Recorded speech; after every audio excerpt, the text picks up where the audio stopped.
Affairs 10th జనవరి 2024కి సంబంధించి కృష్ణా గోదావరి బేసిన్లో చెమురు ఉత్పత్తి అనేది చేపట్టడం జరిగింది. సో ఈ చెమురుని ఎవరు వెలికి తీస్తూ ఉన్నారు, ఏ పద్ధతిలో తీస్తూ ఉన్నారు, ఈ పద్ధతి అనేది పర్యావరణానికి అనుకూలమా వ్యతిరేకమా, ఇలాంటి అంశాలన్నింటినీ కూడా మనం ఈ కేజీ బేసిన్లో ఉన్నటువంటి చెమురుకి సంబంధించినటువంటి ఏదైతే మైనింగ్ ఉందో దీనికి సంబంధించి మాట్లాడతాం. ఇక నెక్స్ట్ భారతదేశంలో ల్యాండ్ పోర్ట్స్ నివేదిక అనేది వచ్చింది.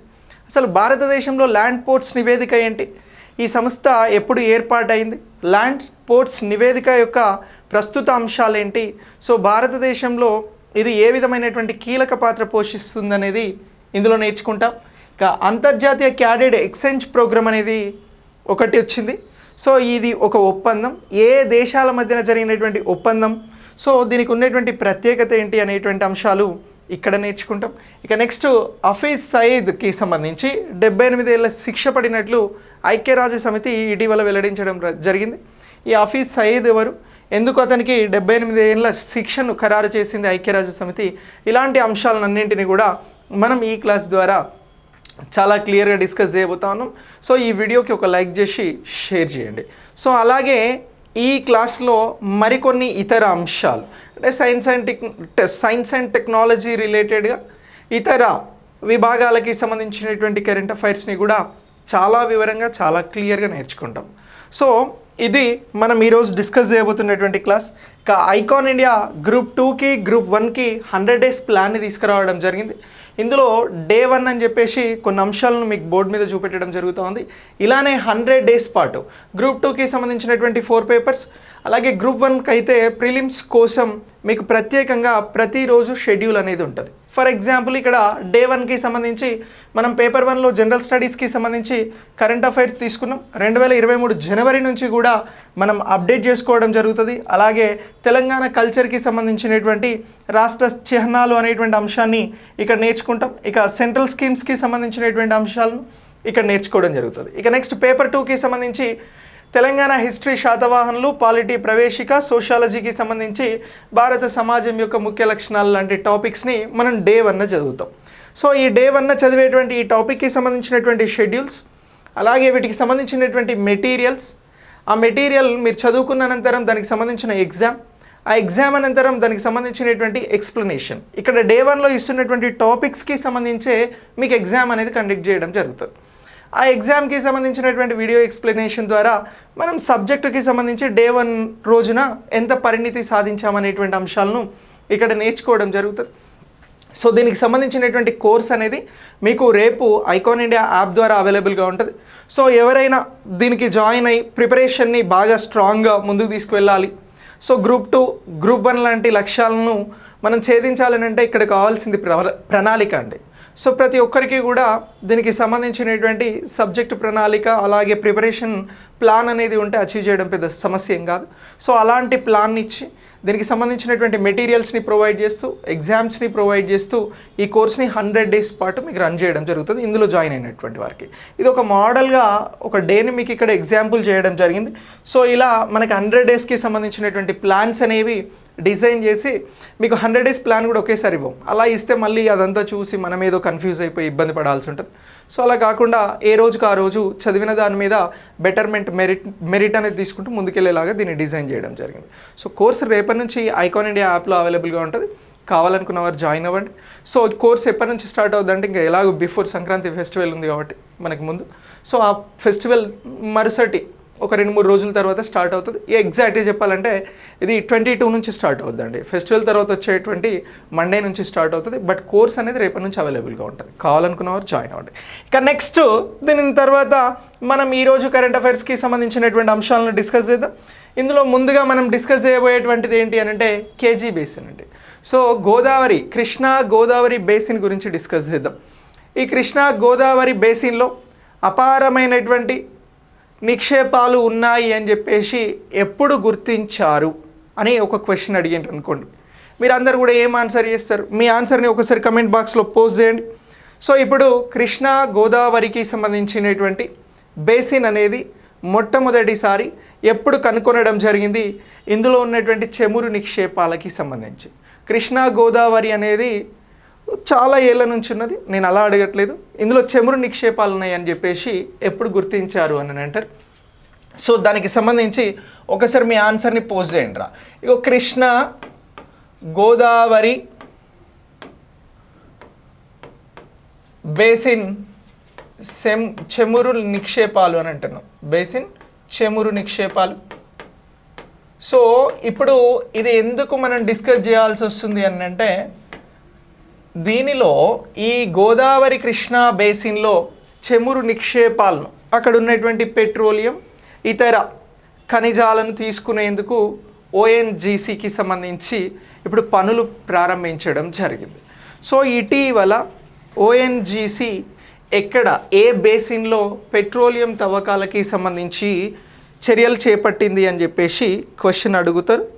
సో అలా క్వశ్చన్ అడిగితే మీరు దీనికి సంబంధించి ఆన్సర్ అనేది చేయాల్సి ఉంటుంది. సౌండ్ ఏమైంది, సరిగా రావట్లేదా? సో అలా క్వశ్చన్ అడిగితే క్లియర్ ఉందిరా. ఓకే, దీనికి సంబంధించి ఆన్సర్ అనేది చేయాల్సి ఉంటుంది. సరే, ఒకసారి నేను ఒక క్వశ్చన్ అడిగినా మిమ్మల్ని అందరినీ కూడా దానికి సంబంధించి ఆన్సర్ని పోస్ట్ చేయండి. చలో, నేను వాయిస్ పెంచుతా ఉన్నా. కృష్ణా గోదావరి బేసిన్ అనేది ఇక్కడ చమురు నిక్షేపాలు ఉన్నాయి అనేటువంటి అంశాన్ని మొట్టమొదటిసారి ఎప్పుడు కనుగొనడం జరిగింది అని నేను ఒక క్వశ్చన్ అడిగిన. ఈ క్వశ్చన్ ఎక్కడైనా మీకు ఎదురు పడితే మీరు ఇక్కడ చెప్పాల్సినటువంటి ఆన్సర్ ఏంటి అని అంటే, కృష్ణా గోదావరి బేసిన్లో అపారమైనటువంటి చమురు నిక్షేపాలు ఉన్నాయనేటువంటి అంశాన్ని తొలిసారి కనుక్కున్నటువంటి సంవత్సరం 2003వ సంవత్సరం అని గుర్తుంచుకోండి. ఏ సంవత్సరం అని అంటున్నాం? 2003లో ఇక్కడ చమురు నిక్షేపాలు ఉన్నాయని ఎవరు కనుగొనడం జరిగింది అని అంటే, రిలయన్స్కి సంబంధించినటువంటి ఇండస్ట్రీస్ ద్వారా కనుగొనడం జరిగింది. సో ఇలా రిలయన్స్ ఇండస్ట్రీస్కి సంబంధించి ఇక్కడ ఈ కృష్ణా గోదావరి, దీన్నే కేజీ బేసిన్ అని కూడా అంటారు. ఈ కేజీ బేసిన్లో దీనికి సంబంధించి ప్రత్యేకంగా రిలయన్స్ ఇండస్ట్రీ ద్వారా 2003లో చమురు నిక్షేపాలు ఉన్నాయి అనేటువంటి అంశాన్ని కనుగొన్న తర్వాత ఈ గోదావరి కృష్ణా బేసిన్లో రిలయన్స్ ఇండస్ట్రీకి D6 అనేటువంటి మైనింగ్ ఏరియా ఉంది. సో ఇలా ఈ అంశాన్ని మీరు గుర్తుంచుకోండి. కనుగొనబడింది మొట్టమొదటిసారి ఎప్పుడు అని అంటే 2003 అని అంటున్నాం. సో మరి భారతదేశానికి సంబంధించి మహారత్న హోదా కలిగినటువంటి ఓఎన్జీసీ ఏదైతే ఉందో, ఇగో ఈ ఓఎన్జీసీ ఏం చేస్తూ ఉంది అని అంటే, ఇప్పుడు ఈ కృష్ణా గోదావరి బేసిన్కి సంబంధించి ఆఫ్షోర్ విధానంలో ఇక్కడ ఉన్నటువంటి చమురుని వెలికితీసే ప్రయత్నం చేస్తూ ఉంది. సో ఇటీవల కృష్ణా గోదావరి బేసిన్లో పెట్రోలియం వెలికితీతకి సంబంధించి ఓఎన్జీసీ చేపట్టిన ప్రాజెక్ట్ పేరేమిటి అని అంటారు. సో ఇలా ఓఎన్జీసీకి సంబంధించినటువంటి క్వశ్చన్స్ మనకి ఎగ్జామినేషన్ పాయింట్ ఆఫ్ వ్యూలో రావడానికి అవకాశం ఉంటుంది. అలా క్వశ్చన్ వస్తే మీరు చేయాల్సినటువంటి ఆన్సర్ ప్రాజెక్ట్ నేమ్. ఆ ప్రాజెక్ట్ నేమ్ ఏమిటి అని అంటే కేజీ, ఇగో ఇది ప్రాజెక్ట్ నేమ్ అని అంటున్నాం. ప్రాజెక్ట్ నేమ్ అని అంటున్నాం. ఇగో ప్రాజెక్ట్కి సంబంధించినటువంటి పేరు ఏంటి, ఓఎన్జీసీ చేపట్టినటువంటిది అని అంటే, ఇగో ఓఎన్జీసీ చేపట్టినటువంటి పేరును కేజీ DWN 98/2 ప్రాజెక్ట్ అని గుర్తుంచుకోండిరా. 98/2 అనేటువంటి ప్రాజెక్టు ద్వారా ఇప్పుడు కృష్ణా గోదావరి బేసిన్లో చమురు వెలికి తీస్తున్నది ఎవరు అని అంటే ఓఎన్జీసీ అనేటువంటి అంశాన్ని ఇక్కడ క్లియర్గా గుర్తుంచుకోవాల్సి ఉంటుంది. మరి ఓఎన్జీసీ అనేది ఏ పద్ధతిలో ఈ చమురుని వెలికి తీసింది అని అంటే, ఇక్కడ మనం చెప్పాల్సింది ఆఫ్షోర్ క్లస్టర్ 2 అని అంటున్నాం. ఏమని అంటున్నాం? ఆఫ్షోర్ క్లస్టర్ 2 అని అంటున్నాం. ఈ ఆఫ్షోర్ క్లస్టర్ 2 గురించి చాలా క్లియర్గా తెలుసుకోవాల్సి ఉంటుందిరా. అసలు ఆఫ్షోర్ అంటే ఏమిటి, ఈ క్లస్టర్ 2కి సంబంధించినటువంటి దగ్గర ఆఫ్షోర్ పద్ధతిలో ఈ పెట్రోలియం వెలికితీత అనేది జరుగుతూ ఉంది కేజీ బేసిన్లో. ఈ కేజీ బేసిన్ అనేది మన తెలుగు రాష్ట్రాలకి సంబంధించి ఆంధ్రప్రదేశ్లో కృష్ణా గోదావరి బేసిన్గా పరిగణించడం జరుగుతూ ఉంది. ఇది ఒక 50,000 చదరపు కిలోమీటర్లతో ఉంటుంది. ఈ కేజీ బేసిన్లో ఈ చమురు నిక్షేపాలు అనేవి 50,000 చదరపు కిలోమీటర్లతో ఉన్నాయి అనేటువంటి అంశాన్ని గుర్తించడం జరిగింది. ఈ అంశానికి సంబంధించి ఆఫ్షోర్ క్లస్టర్ 2 పద్ధతిలో ఇక్కడ చమురు వెలికితీత జరుగుతూ ఉంది అని అంటున్నాం. మరి ఆఫ్షోర్ అంటే ఏమిటి అని అంటే వెరీ సింపుల్గా గుర్తుంచుకోండి. ఈ ఆఫ్షోర్ అనేటువంటి అంశం మనకి తెర మీదకి వస్తే, ఇగో ఇది యంత్రాల ద్వారా చమురుని వెలికితీసే పద్ధతిరా. ఏమని అంటున్నాం? యంత్రాల ద్వారా చమురుని వెలికి తీసే పద్ధతి అని అంటున్నాం. ఇక రెండో అంశం ఏంటి అని అంటే, ఎక్కడైతే డీప్ సీ ఉంటుందో, చాలా లోతైన సముద్ర ప్రాంతానికి వెళ్ళి ఇగో ఈ ఆఫ్షోర్ పద్ధతిలో ఈ చమురుని వెలికి తీయడం జరుగుతూ ఉంది. ఏ ప్రాంతాలలో అంటున్నాం? డీప్ సీకి సంబంధించినటువంటి ప్రాంతాలలో. సో ఇలా ఆఫ్షోర్ పద్ధతి ద్వారా ఓఎన్జీసీ అనేది ఇప్పుడు గోదావరి కృష్ణా బేసిన్లో చమురుని వెలికి తీయడం జరుగుతూ ఉంది. సో ఇలా ఈ అంశాన్ని మీరు చాలా క్లియర్గా గుర్తుంచుకోవాల్సి ఉంటుంది. సో మరి సముద్రానికి సంబంధించి డీప్ సీలో అని అంటున్నాం. ఆ డీప్ సీలో ఉన్నటువంటి పెట్రోలియం వెలికితీతకి సంబంధించి ఇప్పుడు చాలా దేశాలు కూడా ఆఫ్షోర్ విధానం మీద ఆధారపడి ఉన్నాయి. సో అలాగే భారతదేశం కూడా ఆఫ్షోర్ పద్ధతిని అనుసరించి యంత్రాల ద్వారా డీప్ సీలో ఉన్నటువంటి పెట్రోలియం కానీ ఇతర వనరులు ఏవైతే ఉన్నాయో వాటిని బయటికి తీసుకొచ్చే ప్రయత్నం చేస్తూ ఉంది. ఇదే ఆఫ్షోర్కి సంబంధించినటువంటి పద్ధతి. ఈ పద్ధతిని గురించి చాలా ముఖ్యంగా గుర్తుంచుకోవాలి. ఎగ్జామినేషన్ పాయింట్ ఆఫ్ వ్యూలో ఇటీవల ఓఎన్జీసీ కేజీ బేసిన్లో ఆఫ్షోర్ పద్ధతిలో ఈ పెట్రోలియంని వెలికి తీస్తూ ఉంది. దీని ప్రాముఖ్యత ఏమిటి అని అంటారు. అంటే అసలు ఆఫ్షోర్ అంటే ఏంటి అని అంటే యంత్రాల ద్వారా పెట్రోలియంని వెలికి తీసేటువంటి పద్ధతి అని తెలుసుకున్నాం. ఇది సింపుల్, ఇది గుర్తుంచుకోండి ఆఫ్షోర్ అనేటువంటి పదం వస్తే. మరి దీనికి ఉన్నటువంటి ప్రాముఖ్యత ఏంది, ఎందుకు ఈ పద్ధతిలో తీస్తూ ఉంది అని అడుగుతారు. అలా అడిగితే మనం కొన్ని పాయింట్స్ చెప్పాల్సి ఉంటుంది. భారతదేశంలో ప్రజలు ఎక్కువ ఉన్నారు, వాహనాలు కూడా ఎక్కువ ఉన్నాయి, కాబట్టి ఇంధన భద్రత అవసరం. సో ఇప్పుడు ఈ ఆఫ్షోర్కి సంబంధించినటువంటి పద్ధతి ప్రాముఖ్యత అని చెప్పేసి నేను ఒక 2-3 అంశాలు చెప్తా. ఇగో ఈ ప్రాముఖ్యత పాయింట్ ఆఫ్ వ్యూలో మిమ్మల్ని ఎగ్జామినేషన్లో క్వశ్చన్స్ అడుగుతారు. సో అలా అడిగినప్పుడు ప్రాముఖ్యతను గురించి మీరు చాలా క్లియర్గా చెప్పాలి. ఆఫ్షోర్ పద్ధతి ద్వారా ఇంధన భద్రత పెరుగుతుంది. ఎందుకు అని అంటే, మనం ఈ ఆఫ్షోర్ పద్ధతి ద్వారా యంత్రాలు వాడుతూ ఉన్నాం కాబట్టి, యంత్రాల ద్వారా ఇంధనాన్ని తీస్తూ ఉన్నాం, వెలికి తీస్తూ ఉన్నాం కాబట్టి సముద్ర గర్భంలో ఉన్నటువంటి అట్టడుగున ఉన్నటువంటి ప్రాంతాల నుంచి. సో దీని ద్వారా ఎక్కువ ఇంధనాన్ని పొందుతాం. సో ప్రజలకు అవసరమైనటువంటి ఇంధన భద్రతని పొందేందుకు ఇక్కడ అవకాశం అనేది ఉంది. ఓకే, ఇది ఒక అంశంగా గుర్తుంచుకోవాలి. ఇక నెక్స్ట్ రెండవ అంశం ప్రాముఖ్యతకి సంబంధించి, ప్రయారిటీకి సంబంధించి ఏంటి అని అంటే, సాంకేతిక పురోగతి అనేది ఇక్కడ సులభం అవుతుంది. రెండవది సాంకేతిక పురోగతి పెరుగుతుంది అని అంటున్నాం. సాంకేతిక పురోగతి, సో టెక్నికల్గా డెవలప్మెంట్ అనేది ఉంటుంది అనేటువంటి అంశాన్ని కూడా మనం గుర్తుంచుకోవాల్సి ఉంటుంది. ప్రాముఖ్యతకి సంబంధించి మరొక అంశం ఏమిటి సార్ అని అంటే, సో ఈ ఆఫ్షోర్ పద్ధతి ద్వారా ఉద్యోగాల సృష్టి జరుగుతుంది అని అంటున్నాం. ఏమని అంటున్నాం? ఉద్యోగాలకి సంబంధించినటువంటి సృష్టి అనేది జరుగుతుంది అని అంటున్నాం. సో ఇలా ఇది మరొక ప్రాముఖ్యత కలిగినటువంటి అంశం. ఇక 4వ అంశం వచ్చి చమురు ఉత్పత్తి ద్వారా ఆర్థిక ప్రేరణ అనేది లభిస్తుంది. అంటే మనకు చమురు అనేది ఎక్కువగా వస్తూ ఉంది. దీనివలన ఏమవుతుంది అని అంటే, ఆర్థికంగా గ్రోత్, వృద్ధి అనేది జరుగుతుంది. వీటికి సంబంధించి ఇవన్నీ కూడా దేని ద్వారా సాధ్యమవుతున్నాయి అని అంటే, ఆఫ్షోర్కి సంబంధించినటువంటి విధానం ద్వారా, చమురు వెలికితీత ద్వారా కలుగుతున్నటువంటి ముఖ్యమైన ప్రాముఖ్యతలుగా వీటిని అన్నింటిని గురించి కూడా మీరు గుర్తించాల్సి ఉంటుంది. సో ఇలా ఈ అంశాలను, ఇలాంటి అంశాలను డెప్త్గా నేర్చుకోండి. ఎగ్జామ్లో మ్యాక్సిమం ఇట్లానే వస్తున్నాయి. ఓఎన్జీసీ ఎప్పుడు మహారత్న హోదా వచ్చింది, 2010, ఇలాంటివి చాలా తక్కువ. సో ఇగో ఇలాంటి వాటి మీద ఎక్కువ క్వశ్చన్స్ వస్తూ ఉన్నాయి. మీరు ఒకసారి పేపర్స్ని అబ్జర్వ్ చేయండి, అనలైజ్ చేయండి. ఓకే, సో ఇలా ఇగో ఈ అంశానికి సంబంధించి, ఈ ఆఫ్షోర్కి సంబంధించినటువంటి డ్రిల్లింగ్ ప్రాముఖ్యత గురించి అడిగితే ఇవన్నీ కూడా మనం చాలా క్లియర్గా చెప్తాం. ఇక నెక్స్ట్, మరి ఈ ఆఫ్షోర్ డ్రిల్లింగ్ చేయడం వల్ల వచ్చేటువంటి సమస్యలు కూడా ఉన్నాయి. ఆ సమస్యల మీద ఒక క్వశ్చన్ అడిగింది అనుకోండి, మీరు ఆన్సర్ చేయగలగాలి. సో ఇప్పుడు ఆఫ్షోర్కి సంబంధించినటువంటి ప్రాముఖ్యత గురించి మాట్లాడినాం. ఇప్పుడు ఒకసారి సమస్యలను గురించి, ప్రాబ్లమ్స్ని గురించి మాట్లాడదాం. సో ఇప్పుడు సమస్యలు ఏమున్నాయి సార్ అని అంటే, ఎక్కడో డీప్ సీలో, ఆ డీప్ సీలో ఉన్నటువంటి ఖనిజాలను వెలికి తీసేందుకు ఇప్పుడు భారతదేశం ఏం చేస్తూ ఉంది అని అంటే, ఆఫ్షోర్ పద్ధతిని యంత్రాల ద్వారా వాటిని తీస్తూ ఉంది అని అంటున్నాం. సో దీనివలన జరుగుతున్నటువంటి ప్రధానమైనటువంటి సమస్యలు ఏంటి, లేవనెత్తుతున్నటువంటి సమస్యలు ఏంటి అని అంటే, మనం కొన్ని అంశాలను చెప్పాల్సి ఉంటుంది. ఫస్ట్ వచ్చి సబ్ సర్ఫేస్ అని అంటున్నాం రా. మనం నిలబడినటువంటి ఈ భూ ఉపరితలం కాకుండా సముద్ర ఉపరితలానికి సంబంధించి సబ్ సర్ఫేస్లో ఉండేటువంటి జియోలాజికల్ సమస్యలు అనేవి వస్తూ ఉన్నాయి. సో సబ్ సర్ఫేస్ జియాలజికల్ సమస్యలు, సబ్ సర్ఫేస్ జియాలజికల్ సమస్యలు. ఓకే, ఇగో ఇది ఒక రకమైనటువంటి సమస్య అని అంటున్నాం. ఇక రెండోది ఏంటి అని అంటే, ఇప్పుడు సముద్రానికి సంబంధించి సముద్రంలో ఉండేటువంటి తీర ప్రాంతాలు కావచ్చు, సముద్రం లోపల నివసించేటువంటి జీవులు కావచ్చు. ఇగో ఇలా ఈ సముద్రం మీద ఆధారపడినటువంటి జీవులకి ముప్పు అనేది వాటిల్లుతూ ఉంది, జీవులకు ముప్పు వాటిల్లుతూ ఉంది. ఇగో ఇలా ఇది మరొకమైన సమస్యగా గుర్తుంచుకోవాల్సి ఉంటుంది. ఇక ఎలాగూ తీసేది చెమురే కాబట్టి గ్రీన్ హౌస్ వాయు ఉద్గారాలు అనేవి పెరుగుతూ ఉంటాయి, కార్బన్ డైఆక్సైడ్ రిలేటెడ్ కదా ఇవన్నీ.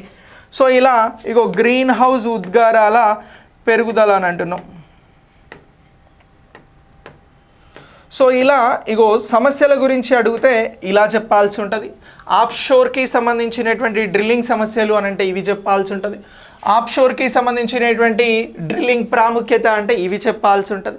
అసలు ఆఫ్షోర్ డ్రిల్లింగ్ అని అంటే యంత్రాల ద్వారా డీప్ సీలోకి వెళ్ళి ఏవైతే ఇక్కడ ఉన్నటువంటి వనరులు ఉన్నాయో వాటిని అన్నింటిని కూడా బయటికి తీసుకురావడం అని అంటున్నాం. సో ఇలా శిలజ ఇంధనాలకి సంబంధించి వీటిని హైడ్రోకార్బన్స్ అని పిలుస్తూ ఉన్నాం. మనం ప్రీవియస్ క్లాస్లో మాట్లాడినాం. హైడ్రోకార్బన్స్ అంటే శిలజ ఇంధనాల వలన ఏర్పడేటువంటి బొగ్గు కావచ్చు, పెట్రోల్ కావచ్చు, అలాగే భూగర్భంలో దొరికేటువంటి ఇతర వనరులు కావచ్చు, వీటిని అన్నింటినీ కూడా మనం హైడ్రోకార్బన్స్ అని అంటున్నాం. సో ఇలా ఈ హైడ్రోకార్బన్స్ని పొందడంలో ఇప్పుడు ఆఫ్షోర్ డ్రిల్లింగ్ అనేది వెరీ వెరీ ఇంపార్టెంట్. ఈ ఆఫ్షోర్ డ్రిల్లింగ్ని ఉపయోగించే ఓఎన్జీసీ అనేది ఇప్పుడు కృష్ణా గోదావరి బేసిన్లో ఈ చమురు వెలికితీతకి పూనుకోవడం జరిగింది. సో ఇలా ఈ అంశాన్ని ఎగ్జామినేషన్ పాయింట్ ఆఫ్ వ్యూలో మనం చాలా క్లియర్గా గుర్తించాల్సి ఉంటుంది. ఎక్కడైనా ఎగ్జామ్లో దీనికి సంబంధించి క్వశ్చన్ అడిగితే మీరు ఆన్సర్ అనేది చాలా చాలా సులువుగా చేయవచ్చు. ఓకే, సో మరి ఇక్కడ మనం మాట్లాడాల్సింది మరొక అంశం ఏంటి అని అంటే, ఈ కృష్ణా గోదావరి బేసిన్ లాంటి బేసిన్స్ మొత్తం భారతదేశంలో ఎన్ని ఉన్నాయి, వీటిని ఏమంటారు అని అంటే సెడిమెంట్కి సంబంధించినటువంటి బేసిన్స్ అని అంటారు. సెడిమెంట్ బేసిన్స్ అని అంటారు. అంటే సెడిమెంట్ అంటే అవక్షేపణానికి సంబంధించినటువంటి బేసిన్స్. ఇప్పుడు కృష్ణా గోదావరికి సంబంధించి 50,000 చదరపు కిలోమీటర్ల ప్రాంతంలో నిక్షేపాలు ఉన్నాయి కాబట్టి దీన్ని ఒక బేసిన్గా గుర్తించడం జరిగింది. భారతదేశంలో అసలు మొత్తం ఎన్ని బేసిన్స్ ఉన్నాయి అనేటువంటి అంశాన్ని నేను ఒక క్వశ్చన్గా అడుగుతా ఉన్నా, మీరు ఆన్సర్ చేయాలి. భారతదేశంలో ఉన్నటువంటి బేసిన్స్ ఎన్ని అని అంటున్నాం. ఎనీవన్, ఎవరైనా చెప్పొచ్చు. Right, very good, very good రా శిలా. రైట్, ఇక ఇక్కడ మనం సెడిమెంట్కి సంబంధించినటువంటి బేసిన్స్ అని అంటున్నాం. ఇగో అవక్షేపణ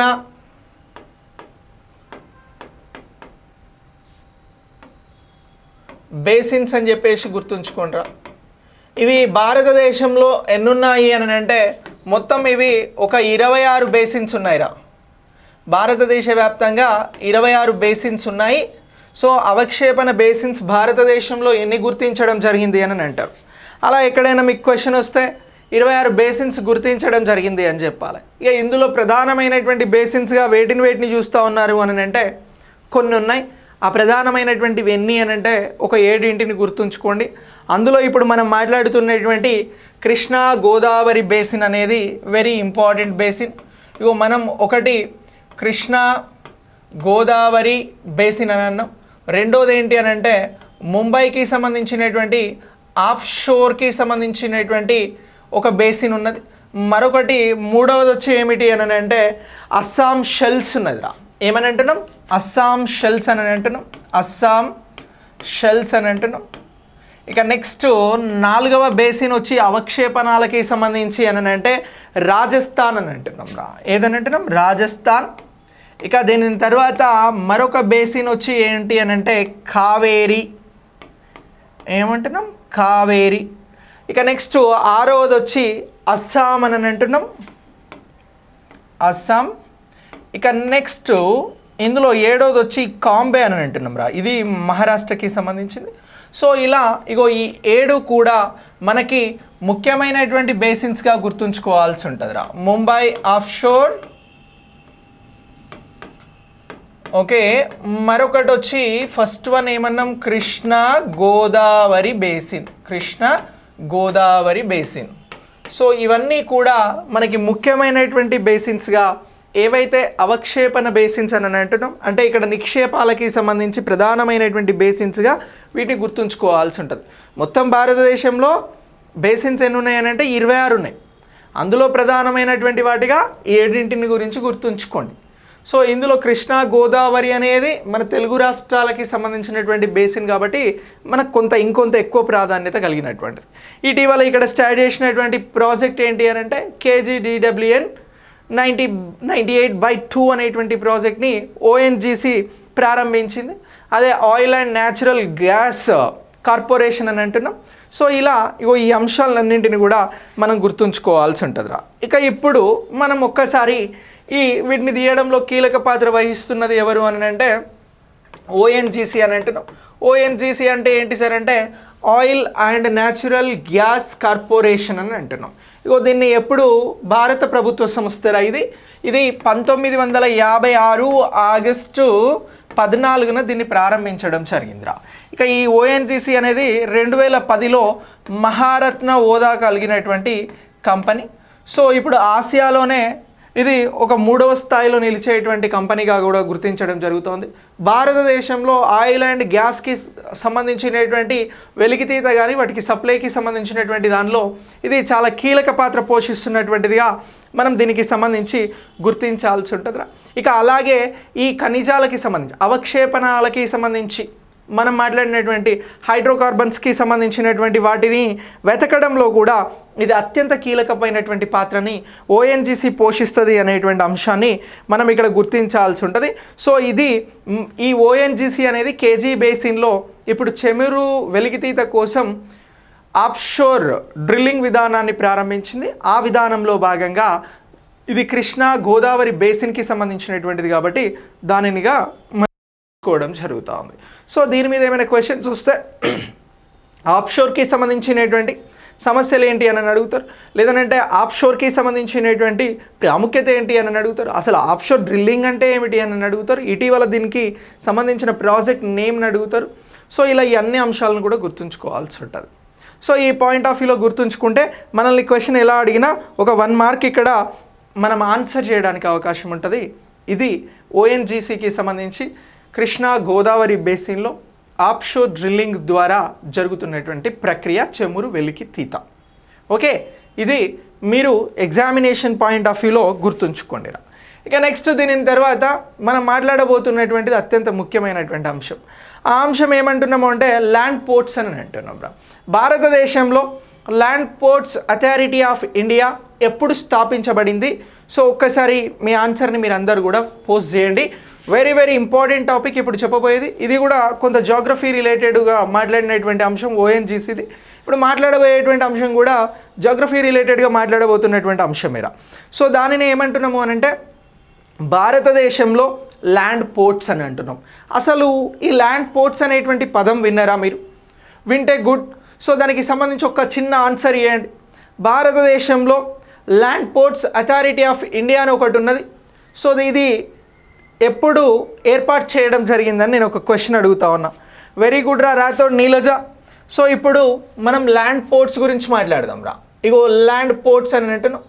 ఈ ల్యాండ్ పోర్ట్స్ అనేవి మీకు ఎంత కీలకమైనటువంటి అంశము అనేది ఇప్పుడు నేను చెప్పిన తర్వాత అర్థమవుతుంది. ఇప్పుడు భారతదేశంలో ల్యాండ్ పోర్ట్స్ అనేటువంటిది ఒక నివేదికని ఇవ్వడం జరిగిందిరా. నివేదికని ఇచ్చింది. ఏమి ఇచ్చింది అని అంటున్నాం? నివేదిక, రిపోర్ట్ అనేది ఇచ్చింది.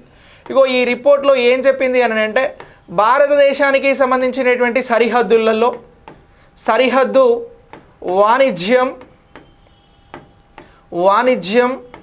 అలాగే ఈ సరిహద్దుకి సంబంధించినటువంటి పర్యాటకం దీనికోసం ఒక డిజైన్ చేసి ఇప్పుడు నివేదికను అందించడం జరిగిందిరా. సో ఇలా భారతదేశానికి సంబంధించినటువంటి వాణిజ్య సరిహద్దు వాణిజ్యం, సరిహద్దుకి సంబంధించినటువంటి పర్యటన కోసం ఫ్రేమ్వర్క్ని ఇవ్వడం జరిగిందిరా.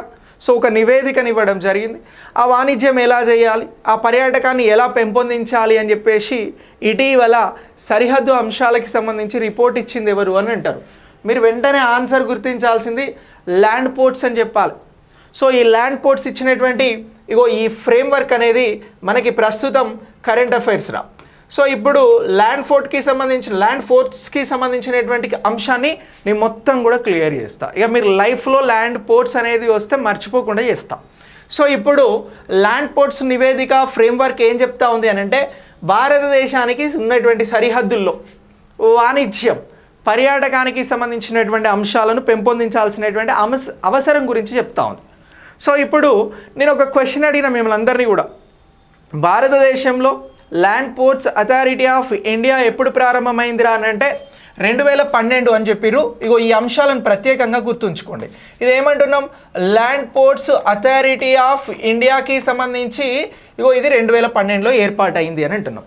అంతకంటే ముందు అంటే ఈ అథారిటీ ఆఫ్ ఇండియా వచ్చే కంటే ముందు భారతదేశంలో ల్యాండ్ పోర్ట్స్ అథారిటీ యాక్ట్ని తీసుకురావడం జరిగిందిరా. ఏం తీసుకొచ్చిర్రు, ల్యాండ్ పోర్ట్ అథారిటీ యాక్ట్ అనేది తీసుకొచ్చిర్రు. సో ఈ ల్యాండ్ పోర్ట్ యాక్ట్ అని గుర్తుంచుకోండి, అథారిటీ ఏం కాదు, యాక్ట్ అనేది వచ్చింది. ఎప్పుడు వచ్చింది అని అంటే 2010లో వచ్చిందిరా. సో ఇప్పుడు ఈ ల్యాండ్ పోర్ట్ యాక్ట్ 2010లో వచ్చిన తర్వాత ఈ 2010లో వచ్చినటువంటి యాక్ట్ని బేస్ చేసుకొని ల్యాండ్ పోర్ట్ అథారిటీ ఆఫ్ ఇండియాను ఏర్పాటు చేసారు. ఇది చట్టం వచ్చిన తర్వాత 2 సంవత్సరాలకు వచ్చిందిరా. ఇలా వచ్చిన తర్వాత ఇప్పుడు దీని ప్రధానమైనటువంటి పని ఏంటి అని అంటే, ఇక మీకు భారతదేశానికి సంబంధించినటువంటి ఇదేమో అంత తీరానికి సంబంధించి, ఇటేమో మనకు అరేబియా సీ ఉంటుంది, ఇక్కడేమో హిందూ సీ ఉంటుంది, ఇక్కడేమో బే ఆఫ్ బెంగాల్ ఉంటుంది. అంటే ఈ ప్రాంతాలు కాకుండా ఈ పై ప్రాంతాలు కొంచెం నన్ను అది చేయమని మ్యాప్ పాయింటింగ్ చేయమని అడగకండి, మీరు అర్థం చేసుకోండి. సో ఇప్పుడు ఈ పై ప్రాంతాలకి సంబంధించి ఇవన్నీ కూడా మనకి సరిహద్దు దేశాలు ఉన్నాయిరా. ఎన్ని సరిహద్దు దేశాలు ఉన్నాయి, 7 దేశాలు ఉన్నాయి. ఏ దేశాలు ఉన్నాయి, ఆఫ్ఘనిస్తాన్, పాకిస్తాన్, చైనా, మయన్మార్, బంగ్లాదేశ్, నేపాల్, ఇలా ఈ దేశాలన్నీ కూడా మనకు సరిహద్దు దేశాలు ఉన్నాయి కదా. సో ఇప్పుడు గుజరాత్ తీరం నుంచి ఇక్కడ ఉన్నటువంటి కలకత్తా వరకు, ఈశాన్య రాష్ట్రాల వరకు మనకు మొత్తం భారతదేశం సుమారుగా ఒక 15,000 కిలోమీటర్ల విస్తీర్ణాన్ని కలిగి ఉందిరా. ఎంత అని అంటున్నాం, 15,000 కిలోమీటర్ల విస్తీర్ణాన్ని కలిగి ఉన్నది. ఇలా విస్తీర్ణం కలిగి ఉన్నటువంటి ఈ సరిహద్దుల వెంబడి వాణిజ్యాన్ని డెవలప్ చేయడం, పర్యాటకాన్ని డెవలప్ చేయడమే ఇగో దీని ముఖ్యమైనటువంటి పని. అదే ల్యాండ్ పోర్ట్స్కి సంబంధించినటువంటి అథారిటీ ఆఫ్ ఇండియా అని అంటున్నాం రా. సో ఇలా దీనికి సంబంధించి land ports authority of India అనేటువంటి అంశం వస్తే మీరు గుర్తుంచుకోవాల్సింది ఏంటి అని అంటే, బేసిక్గా మనకి సముద్ర ప్రాంతాలలో ఏముంటాయిరా, పోర్ట్స్ ఉంటాయి. అయితే ఈ పోర్ట్స్ అన్ని దేన్ని బేస్ చేసుకొని నడుస్తూ ఉంటాయి, సముద్రాలని బేస్ చేసుకొని నడుస్తూ ఉంటాయి. కానీ మనకు ఈ గుజరాత్ పైనుంచి రాజస్థాన్ ఈ ప్రాంతాలలో పోర్ట్స్ లేవు కదా, వాటర్ లేవు కదా, అక్కడ ల్యాండ్స్ ఉన్నాయి. ఇగో అందుకే ఆ ల్యాండ్కి సంబంధించినటువంటి పోర్ట్స్ అని అంటున్నాం. మరి ఈ ప్రాంతాలు, ఈ దేశాలు కూడా మనకి ఇంపార్టెంటే కదా. ఇక్కడ ఉన్నటువంటి పాకిస్తాన్, ఇక్కడ ఉన్నటువంటి ఆఫ్ఘనిస్తాన్, ఇక్కడ ఉన్నటువంటి చైనా, ఇక్కడ ఉన్నటువంటి నేపాల్, ఇక్కడ ఉన్నటువంటి బంగ్లాదేశ్, ఈ దేశాలకి సరిహద్దులు, మయన్మార్ ఇవన్నీ ఉన్నాయి కదా. ఇగో ఈ దేశాలతో కూడా వ్యాపారం, వాణిజ్యం, పర్యాటకం మనకి ఇంపార్టెంట్ కాబట్టి ఇగో వాటిని ప్రోత్సహించాలి. అలాంటి విధానాలలో భారతదేశాన్ని ముందుకు తీసుకువెళ్ళాలనే 2010లో ఒక చట్టం తీసుకొచ్చి దీని బేస్డ్గా ఈ land ports authority of India అనేటువంటి దానిని 2012లో స్థాపించడం జరిగింది. ఇలా స్థాపించి ఇలా ఏర్పాటు చేసినటువంటి దీనికి సంబంధించి ఇది ఒక ముఖ్యమైనటువంటి అంశంగా మనం గుర్తించాల్సి ఉంటుంది. ఇలా వచ్చినదే ఇది. సో ఇప్పుడు ఈ ల్యాండ్ పోర్ట్స్ అనేది సరిహద్దుకి సంబంధించిన వాణిజ్యం, పర్యాటకాన్ని మరింత ముందుకు తీసుకువెళ్ళవచ్చు అని చెప్పేసి రిపోర్ట్ని ఇవ్వడం జరిగిందిరా. ఇలా ఇచ్చినటువంటి రిపోర్ట్ని, ఫ్రేమ్వర్క్నే మనం కరెంట్ అఫైర్స్ ద్వారా అప్డేట్ అవుతా ఉన్నాం. అయితే ఇప్పుడు భారతదేశంలో ల్యాండ్ పోర్ట్స్కి సంబంధించి ఎన్ని ప్రాంతాల ద్వారా, ఎన్ని ల్యాండ్ పోర్ట్స్ ద్వారా చెక్ పోస్టులను ఏర్పాటు చేసిర్రు అని అంటారు. ఇప్పుడు ల్యాండ్ పోర్ట్స్ అంటే మనకు అర్థమైంది. ఇప్పుడు కొంచెం డెప్త్ క్వశ్చన్ అడగడానికి వస్తే మిమ్మల్ని అడుగుతారు, భారతదేశంలో ల్యాండ్ పోర్ట్స్ ద్వారా మొత్తం ఎన్ని చెక్ పోస్టులు అనేవి ప్రస్తుతం రన్ అవుతా ఉన్నవి అని అంటారు. ఇప్పుడు సరిహద్దు ప్రాంతాలకి సంబంధించినటువంటి చెక్ పోస్టుల నిర్వహణ, వాటికి సంబంధించినటువంటి డెవలప్మెంట్, ఇవన్నీ కూడా ఎవరు చూస్తారు అని అంటే ఈ అథారిటీ ఆఫ్ ఇండియానే చూస్తుంది. సో నేను ఒక క్వశ్చన్ అడుగుతా ఉన్నా, ఒకసారి మీరు ఆన్సర్ చేయండి. ఇగో ల్యాండ్ పోర్ట్స్కి సంబంధించి వీటినే ఇంకా మరొక పేరుతో కూడా పిలుస్తారా. వీటిని ఏమని పిలుస్తారు అంటే ఇంటిగ్రేటెడ్ చెక్ పోస్టులు అని అంటారు. ల్యాండ్ పోర్ట్ చెక్ పోస్టులకి ఉన్నటువంటి మరొక పేరు ఏమిటి అని అంటారు, ఇంటిగ్రేటెడ్ చెక్ పోస్ట్ అని చెప్పేసి గుర్తుంచుకోవాలి. ఏమని అంటారు, ఇంటిగ్రేటెడ్ చెక్ పోస్టులు అంటారు. ఇగో ల్యాండ్ పోర్ట్స్లకి ఉన్నటువంటి మరొక పేరేమిటి అని ఎక్కడైనా అడిగారు అనుకోండి, మీరు చెప్పాల్సినటువంటి ఆన్సర్ ఇంటిగ్రేటెడ్ చెక్ పోస్టులు అని కూడా చెప్పొచ్చు. ఇంటిగ్రేటెడ్ చెక్ పోస్టులు అని అంటున్నాం. సో ఇప్పుడు ఇంటిగ్రేటెడ్ చెక్ పోస్టులకి సంబంధించి భారతదేశంలో ఈ ల్యాండ్ పోస్ట్ చెక్ పోస్టులు లేదా ఇంటిగ్రేటెడ్ చెక్ పోస్టులు ఎన్నున్నాయి అని అంటే నీళ్ళ దగ్గర దాకా చెప్పే ప్రయత్నం చేసింది. 9 కాదురా 11 అని గుర్తుంచుకోండి. ఎన్ని అని అంటున్నాం? మొత్తం భారతదేశంలో వీటికి సంబంధించి ప్రస్తుతం 11 చెక్ పోస్టులు ఉన్నాయిరా. ఎన్ని అని అంటున్నాం? 11 చెక్ పోస్టులు ఉన్నాయి అనేటువంటి అంశాన్ని మీరు గుర్తుంచుకోండి. సో ఆ 11కి సంబంధించినటువంటి నేమ్స్ ఒక్కసారి నేను చదువుతా, రాయడం అంత అవసరం ఏం లేదు, జస్ట్ మీకు అవగాహన ఉండాలి. ఒకటి ఏమంటున్నాము అని అంటే అట్టారి అని అంటున్నాం రా. ఇక నెక్స్ట్ రెండోది ఏమంటున్నామంటే అగర్తాల, మూడోది వచ్చి దౌకి, నాలుగోది వచ్చి పెట్రోపోల్, ఐదవది వచ్చి రాక్సాల్, ఆరవది వచ్చి రూపాయి దిహా, ఏడవది వచ్చి జోగ్బానీ, ఎనిమిదవది వచ్చి మోలే, 9 సుథార్ కండి, అలాగే 10 శ్రీమంతాపూర్, 11 వచ్చి డేరా బాబా నానక్ వద్ద ఒక ప్యాసింజర్ టెర్మినల్ బిల్డింగ్ అనేది ఉందిరా. సో ఇలా మొత్తం 11 అనేవి భారతదేశంలో ఉన్నాయి అనేటువంటి అంశాన్ని గుర్తుంచుకోండి. ఈ 11కి సంబంధించినటువంటి అంశం ఎక్కడైనా అడిగితే కొంచెం ఇన్డెప్త్ అంశం ఇప్పుడు మనం తెలుసుకున్నాం. ల్యాండ్ పోర్ట్స్ అంటే తెలుసు. ల్యాండ్ పోర్ట్స్కి సంబంధించి మొత్తం 11 చెక్ పోస్టులు ఉన్నాయి అనేటువంటి అంశాన్ని కూడా మనం ఇక్కడ అప్డేట్ అవ్వడం జరుగుతూ. వీటిని ఏమంటున్నాము అని అంటే ఇంటిగ్రేటెడ్ చెక్ పోస్టులు అని చెప్పేసి పిలవడం జరుగుతూ ఉందిరా. మరి ఈ ల్యాండ్ చెక్ పోస్టుల ద్వారా, ల్యాండ్కి సంబంధించినటువంటి పోర్ట్స్ ద్వారా ఇటీవల సంవత్సరాలలో ఎంత బిజినెస్ జరిగింది అని అంటే 76,000 కోట్ల బిజినెస్ జరిగిందిరా. ఎంత అని అంటున్నాం? 76,000 కోట్ల బిజినెస్ జరిగింది అనేటువంటి అంశాన్ని గుర్తుంచుకోండి. ఈ బిజినెస్ ఎవరితో జరుగుతుంది అంటే మనకు ఉన్నటువంటి సరిహద్దు దేశాలతో జరుగుతుంది. ఇంతకుముందు మనం అనుకున్నటువంటి 7 సరిహద్దు దేశాలతో జరిగేటువంటి వాణిజ్యం కానీ బిజినెస్ కానీ ఈ చెక్ పోస్టులు అనేవి వెరీ వెరీ ఇంపార్టెంట్. అలా ఈ అంశాన్ని మనం గుర్తుంచుకోవాల్సి ఉంటుంది. ఇక నెక్స్ట్ దీనికి సంబంధించి ఈ ల్యాండ్ పోర్ట్స్ అని అంటున్నాం కదా, వీటి ద్వారా రాకపోకలు అనేవి జరుగుతాయి కదా. సో గత ఏడాది దీనికి సంబంధించి ఎంతమంది ఈ చెక్ పోస్టుల నుంచి లేదా ఈ ల్యాండ్ పోర్ట్స్ నుంచి ఇతర దేశాలకు, సరిహద్దు దేశాలకు అటు ఇటు మారడం జరిగిందంటే సుమారు ఒక 24 లక్షల మందిరా. ఎంత అని అంటున్నాం? 24 లక్షల మంది ఈ చెక్ పోస్టుల ద్వారా రాకపోకలు నిర్వహించడం జరిగింది అనేటువంటి అంశాన్ని కూడా మనం ఇక్కడ ప్రధానంగా గుర్తించాల్సి ఉంటుందిరా. మిమ్మల్ని ఒక మంచి క్వశ్చన్ అడుగుతా, చాలా సింపుల్ క్వశ్చన్ అడుగుతా, ఆన్సర్ చేయండి. ఇప్పుడు ల్యాండ్ పోర్ట్స్ అనేటువంటి అథారిటీ ఆఫ్ ఇండియా ఎవరికి ఆన్సరబుల్గా ఉంటుందిరా? అంటే ఎవరికి, ఏ మంత్రిత్వ శాఖకి ఇది అనుబంధంగా పనిచేస్తుంది? ఒక్కసారి మీ ఆన్సర్ని కమెంట్ బాక్స్లో పోస్ట్ చేయండి. మీరు అందరూ కూడా ఆన్సర్ చేయాలి. నేను ఏదైనా క్వశ్చన్ అడిగితే మీరు 100% ఆన్సర్ చేయాలి, అది మీ బాధ్యత. ఆన్సర్ విషయంలో అస్సలు కూడా వెనక్కి పోవద్దు. Very good. ఇట్లా ఆన్సర్ చేస్తే నేను హ్యాపీగా ఫీల్ అవుతుంది. అది తప్పో రైటో చెప్పండి, ఏమవుతుంది? మళ్ళీ ఎట్లా మనం సరి చేసుకుంటాం. రైట్ అయితే మీరు హ్యాపీ, నేను హ్యాపీ. Right, very good. నేను చాలా ఇంట్రెస్టింగ్గా ఈగర్గా మీ ఆన్సర్స్ కోసం వెయిట్ చేస్తూ ఉన్నా.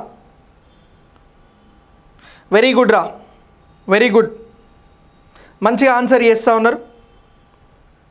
మీకు ఖచ్చితంగా జాబ్స్ వస్తాయిరా. Very good. అంతేనా? మీరు ఆన్సర్స్ ఏమని నేను అడిగినా కదా, మీకు ఏదో ఒకటి తోస్తుంది కదా తెలియకుండా. ఏ మంత్రిత్వ శాఖ పరిధిలో ల్యాండ్ పోర్ట్స్కి సంబంధించినటువంటి ఈ అథారిటీ ఆఫ్ ఇండియా అనేది పనిచేస్తుంది అని నేను ఒక క్వశ్చన్ అడిగిన. నీలజ, ల్యాండ్ పోర్ట్స్ అనేటువంటి మంత్రిత్వ శాఖ, ల్యాండ్ పోర్ట్స్ అనేటువంటి అథారిటీ ఆఫ్ ఇండియాగా మనం మాట్లాడుతున్నటువంటి ఈ టాపిక్ ఏ మంత్రిత్వ శాఖ పరిధిలో ఉంటుంది? వెరీ గుడ్ గిరి. గిరి చెప్పింది రైట్, మీరు చెప్పింది అంత రాంగ్ ఆన్సర్. ఒకసారి సరి చేసుకోండి. మనం మాట్లాడుతున్నటువంటి ల్యాండ్ పోర్ట్స్ లేదా land ports authority of India అనేది ఏ మినిస్ట్రీ పరిధిలో పనిచేస్తుంది అని అంటే మినిస్ట్రీ ఆఫ్ హోమ్ అఫైర్స్ రా. So ministry of home affairs బాధ్యతలు నిర్వహిస్తున్నది ఎవరు? అమిత్ షా. ఇట్లా మీరు ఇక్కడ తప్పు చేయడానికి అవకాశం ఉన్నదని నేను మిమ్మల్ని క్వశ్చన్ అడిగినా నేను అనుకున్న విధంగానే చాలామంది తప్పు చేసిర్రు. ఇంకొకసారి ఎవరైనా ఈ అంశం మీద మిమ్మల్ని క్వశ్చన్ అడిగితే మీరు అస్సలు కూడా తప్పు చెప్పొద్దు. మంత్రిత్వ శాఖ, హోం మంత్రిత్వ శాఖ పరిధిలో ల్యాండ్స్ ఆఫ్ పోర్ట్స్ అనేది ఉంటుంది. మనం సరిహద్దు అంశాలు అని మాట్లాడుతున్నాం, పోర్ట్స్ అని మాట్లాడుతూ ఉన్నాం, పర్యాటకం అని అంటున్నాం, వాణిజ్యం అని అంటున్నాం. ఈ 4 అంశాలకి సంబంధించి మనకు మంత్రిత్వ శాఖలు ఉన్నాయి. సరిహద్దు అని అంటే డిఫెన్స్ మాట్లాడతాం. పోర్ట్స్ అంటే మీరు అన్నట్లు సర్బానంద్ సోనోవాలా షిప్పింగ్ మంత్రిత్వ శాఖ గురించి ఆన్సర్ చేయడానికి అవకాశం ఉంటుంది. వాణిజ్యం అని అంటున్నాం కాబట్టి పీయూష్ గోయల్ గారు నిర్వహిస్తున్న కామర్స్ మినిస్ట్రీకి సంబంధించి ఆన్సర్ చేస్తాం. పర్యాటక రంగాన్ని జి కిషన్ రెడ్డి గారు చేస్తున్నారు కాబట్టి ఆయనది కూడా ఆన్సర్ చేయడానికి అవకాశం ఉంటుంది. కానీ మీరు గుర్తుంచుకోండి, ఇక్కడ ల్యాండ్ పోర్ట్స్ అనేటువంటి అథారిటీ ఆఫ్ ఇండియాకి సుపీరియర్గా వ్యవహరించేది ఎవరు అని అంటే మంత్రిత్వ శాఖ, మినిస్ట్రీ ఆఫ్ హోమ్ అఫైర్స్ అని అంటున్నాం. అమిత్ షా గారి మంత్రిత్వ శాఖ పరిధిలో ఇది పనిచేస్తుంది. భారతదేశానికి సంబంధించినటువంటి సరిహద్దు చెక్ పోస్టులని బలోపేతం చేస్తుంది, వాటిని నియంత్రిస్తుంది, వాటి అభివృద్ధి కోసం పాటుపడుతుంది. ఇలా ఇదొక కొత్త అంశం, చాలా కొద్ది మందికి తెలిసినటువంటి అంశం. అందుకోసమే మీకు చెప్పాలి, దీనికి సంబంధించి కరెంట్ అఫైర్స్లో అప్డేట్ ఉందని ప్రత్యేకంగా తీసుకురావడం జరిగింది. మనకు తెలియని అంశాలు అనేవి చాలా ఉంటాయి. ఇలాంటి అంశాలను మనం నేర్చుకునేందుకోసమే 100 days ప్రిపరేషన్ ప్లాన్తో విత్ మెటీరియల్, విత్ ఎగ్జామ్స్, వాటికి సంబంధించినటువంటి ఎక్స్ప్లెనేషన్స్తో మీ ముందుకు రావడం జరిగింది. రోజు కొంత నేర్చుకుంటే ఒకప్పటికి ఇంత అవుతుంది. సో మీరు ఒకేసారి ఇంత నేర్చుకోవాలని మొదలు పెడతాం నాతో సహా అందరం, కానీ డీవియేషన్స్, డైవర్షన్స్ వస్తాయి. అవి లేకుండా ఉండేందుకే మనం 100 రోజుల ప్రణాళికను మొదలు పెట్టడం జరుగుతూ ఉందిరా. కోర్స్ రేపటి నుంచి అవైలబుల్గా ఉంటుంది. సో దానికి సంబంధించిన షెడ్యూల్స్ నేను క్లాస్ స్టార్టింగ్లో చూపెట్టిన, ఎవరైనా కావాలంటే చూడండి. సో రేపటి నుంచి కావాలనుకున్న వాళ్ళు తీసుకోండి. 22 జనవరి నుంచి కోర్సు స్టార్ట్ అవుతుంది. ఈ లోపు టీఎస్పీఎస్సీ చైర్మన్ కూడా సెటప్ అయిపోతాడు. Okay, right. ఇక నెక్స్ట్ ఇగో ఇలా ఈ ల్యాండ్ పోర్ట్స్ ఇంటిగ్రేటెడ్కి సంబంధించినటువంటి చెక్ పోస్ట్ గురించి మీరు చాలా క్లియర్గా గుర్తుంచుకుంటారా, లేకపోతే క్వశ్చన్ ఇట్లా కూడా అడుగుతాడు. Land ports authority of India ద్వారా ఎన్ని దేశాల సరిహద్దులకి సంబంధించి చెక్ పోస్టుల నిర్వహణ జరుగుతుంది అని అంటారు. 7 దేశాల పేర్లు చెప్పాలి. ఆ 7 దేశాలు ఏంటంటే మన పక్కనున్న దేశాలు. సో ముందుగా ఏ దేశంతో స్టార్ట్ చేద్దాము అని అంటే ఆఫ్ఘాన్. ఓకే, ఇది మనకు సరిహద్దు దేశం. ఇక రెండోది ఏంటి అని అంటే నేపాల్. ఇక నెక్స్ట్ మూడవ దేశం ఏంటి అని అంటే బంగ్లాదేశ్. నాలుగవ దేశం ఏంటి అని అంటే భూటాన్. 5 మయన్మార్. 6 చైనా. 7 పాకిస్తాన్. ఇగో ఇలా ఈ దేశాలకి సంబంధించినటువంటి సరిహద్దులతో కీలకంగా వాణిజ్యానికి సంబంధించి, పర్యాటకానికి సంబంధించినటువంటి ఇంటిగ్రేటెడ్ చెక్ పోస్టుల వ్యవహారాలలో కీలకంగా వ్యవహరించేది land ports authority of India. Land ports authority of India ఇది మినిస్ట్రీ ఆఫ్ హోమ్ అఫైర్స్ పరిధిలో ఉంటుంది అనేటువంటి అంశాన్ని గుర్తుంచుకోండి. సో ఇలా ఇగో ఈ 7 దేశాలకి సంబంధించి సరిహద్దు దేశాలు ఏవైతే ఉన్నాయో భారతదేశానికి సంబంధించి సముద్రం కాకుండా ఇగో ఈ దేశాలకి సంబంధించి 15,000 కిలోమీటర్ల విస్తీర్ణం ఉంటుందిరా. ఇగో ఇంత దూరం, ఇంత సరిహద్దును కలిగినటువంటి ఈ దేశాలలో కీలకంగా వ్యవహరించేదే ల్యాండ్ పోర్ట్స్. Very important. ఈ అంశం మీకు ఎగ్జామ్లో క్వశ్చన్గా వస్తుంది, అప్పుడు నేను గుర్తొస్తాను. నాకంటే ముందుగా మీకు సబ్జెక్ట్ గుర్తొస్తుంది. ఓకే, ఇది దీనికి సంబంధించినటువంటి అంశం రా. ఈ అంశం చాలా క్లియర్గా అర్థమైందని నేను అనుకుంటా ఉన్నా. మరి ల్యాండ్ పోర్ట్స్ అథారిటీ ఆఫ్ ఇండియాకి సంబంధించి ఇది ఎక్కడ ఉంటుంది? దీని ప్రధాన కార్యాలయం అని అంటే న్యూఢిల్లీలో ఉంటుంది రా. న్యూఢిల్లీలో కాన్ మార్కెట్ అని ఉంటుంది. మీరు రేపు ఆఫీసర్స్ అయిన తర్వాత రిచ్ అయితే వెళ్ళండి. కాన్ మార్కెట్లో చాలా రేట్స్తో ఉన్నటువంటి గూడ్స్ ఉంటాయి రా, వస్తువులు ఉంటాయి. మీకు కావాల్సినటువంటి కాస్మోటిక్ కిట్స్ కానీ, ఫ్యాబ్రిక్ కానీ ఏది కావాలన్నా అది తెచ్చుకోండి. సో అయితే దీనికి సంబంధించినటువంటి చైర్మన్ ఎవరు అని అడుగుతారు రా. చైర్మన్ అడిగితే ప్రస్తుతం అమిత్ మిశ్రా అనే అతను ఉన్నాడు రా. అమిత్ మిశ్రా అనే అతను ఉన్నాడు. సో ఇలా ఈ అమిత్ మిశ్రా పేరుని కూడా మీరు చైర్మన్గా ల్యాండ్ పోర్ట్స్ అథారిటీ ఆఫ్ ఇండియాకి సంబంధించి గుర్తుంచుకోండి. సో ఇలా ఈ అంశాలన్నీ కూడా మీకు ఇంపార్టెంట్ అంశాలు. ఎగ్జామినేషన్ పాయింట్ ఆఫ్ వ్యూలో, నేషనల్ పాయింట్ ఆఫ్ వ్యూలో అథారిటీ ఆఫ్ ఇండియాకి సంబంధించి ఇది ఒక స్టాట్యుటరీ బాడీ, చట్టబద్ధ సంస్థ. దీనికోసం 2010లో చట్టం తీసుకొచ్చారు. 2012లో అథారిటీ ఆఫ్ ఇండియాను స్థాపించడం జరిగింది. ఇది సరిహద్దు దేశాలకి సంబంధించి చాలా కీలకంగా వ్యవహరిస్తుంది అనేటువంటి అంశాలను మీరు ఎవ్వరు కూడా మర్చిపోతే ఏమవుతుంది అంటే ప్రాబ్లం అవుతుంది. ఇక నెక్స్ట్ దీని తర్వాత మనం మాట్లాడబోతున్నటువంటి టాపిక్ ద్వైపాక్షిక సంబంధాలు. వాటినే మనం ఇంటర్నేషనల్ రిలేషన్స్ అని అంటాం కదా. మీరు ఏ ఎగ్జామ్ తీసుకున్నా మీకు జనరల్ స్టడీస్లో 2వ టాపిక్గా ఇంటర్నేషనల్ రిలేషన్స్ గురించే అడుగుతారా. సో ఇప్పుడు ఇంటర్నేషనల్ రిలేషన్స్ పాయింట్ ఆఫ్ వ్యూలో, ఐఆర్ పాయింట్ ఆఫ్ వ్యూలో ద్వైపాక్షిక సంబంధాలకి సంబంధించినటువంటి అంశం గురించి డిస్కస్ చేద్దాం. ఇటీవల భారతదేశానికి సంబంధించినటువంటి డిఫెన్స్ మినిస్టర్ రాజ్నాథ్ సింగ్ గారు యూకే పర్యటనకు వెళ్ళడం జరిగింది. అదే యునైటెడ్ కింగ్డమ్ అని అంటాం, దాన్నే లేకపోతే ఇంగ్లాండ్ అని అంటాం. సో ఇలా ఈ ఇంగ్లాండ్ పర్యటనకు వెళ్ళి ఒక ఒప్పందాన్ని చేసుకోవడం జరిగింది. ఇటీవల జరిగినటువంటి ఈ ఒప్పందానికి సంబంధించినటువంటి పేరేమిటి అని అడిగితే మనం చెప్పాల్సింది ఏంటి అని అంటే క్యాడెట్ ఎక్స్చేంజ్ ప్రోగ్రామ్ అని అంటున్నాం ఏమని అంటున్నాం? అంతర్జాతీయ cadet exchange program, international cadet exchange program అని అంటున్నాం. ఈ అంతర్జాతీయ క్యాడెట్ ఎక్స్చేంజ్ ప్రోగ్రామ్ అనేది ఏ దేశాల మధ్యన జరిగింది అని అంటారా? Cadet exchange program. Okay, so ఈ ఒప్పందం ఎవరి మధ్యన జరిగింది అని అడుగుతారు. సో ఈ ఒప్పందం గురించి అడిగితే మనం 2 దేశాల పేర్లు చెప్పాలి. ఒక దేశం వచ్చి మన భారతదేశం, సో ఒకటి మన భారత్, అలాగే 2 యునైటెడ్ కింగ్డమ్ అని అంటున్నాం సో ఈ 2 దేశాల మధ్యన ఒప్పందం కుదిరింది అనేటువంటి అంశాన్ని గుర్తుంచుకోండి. సో మరి ఈ ఒప్పందానికి సంబంధించి ఇరు దేశాలకి సంబంధించినటువంటి భద్రత, ఇరు దేశాలకి సంబంధించినటువంటి సెక్యూరిటీ, రక్షణ, ఇలాంటి అన్ని అంశాలను బేస్ చేసుకొని ఈ ఒప్పందాన్ని చేసుకోవడం జరిగింది. ఇప్పుడు భారతదేశం నుంచి రాజ్నాథ్ సింగ్ గారు అని అంటున్నాం. మరి గదే ఇంగ్లాండ్ నుంచి ఎవరు పార్టిసిపేట్ చేయడం జరిగింది ఈ మీటింగ్లో అని అంటే అక్కడ ఉన్నటువంటి డిఫెన్స్ రిలేటెడ్గా ఉన్నటువంటి మంత్రి అయినటువంటి యూకేకి సంబంధించి గ్రాంట్ షప్స్రా ఏమని అంటున్నాం? ఈ ఒప్పందం ఎవరెవరి మధ్యన జరిగింది అని అంటారు. అంటే 2 ప్రముఖుల మధ్యన జరిగింది. ఒకరు రాజ్నాథ్ సింగ్ గారు అని అంటున్నాం ఈ రాజ్నాథ్ సింగ్ గారు మన దేశానికి సంబంధించినటువంటి రక్షణ మంత్రి, ఏమంటున్నాం? డిఫెన్స్ మినిస్టర్ అని అంటున్నాం. మరి ఇదే ఒప్పందాన్ని యూకే నుంచి ఎవరు అని అంటే గ్రాంట్ షెప్పింగ్ అనే అతను, గ్రాంట్ షెప్స్ అనే అతను ఈ ఇద్దరి మధ్యన ఒప్పందం అనేది జరిగింది. ఇలా జరిగినటువంటి ఈ ఒప్పందానికి ఒక ప్రాముఖ్యత ఉన్నది. మనకి ఇంటర్నేషనల్ రిలేషన్స్ పాయింట్ ఆఫ్ వ్యూలో క్వశ్చన్ అడగడానికి ఎక్కువగా అవకాశం ఉన్నది అనేటువంటి అంశాన్ని గుర్తుంచుకోవాలి. ఇక ఈ ఒప్పందంతో పాటు మన డిఫెన్స్ మినిస్టర్ వెళ్ళింది కాబట్టి ఈయనతో పాటు డిఆర్డిఓకి సంబంధించినటువంటి సభ్యుల బృందం కూడా వెళ్ళిందిరా.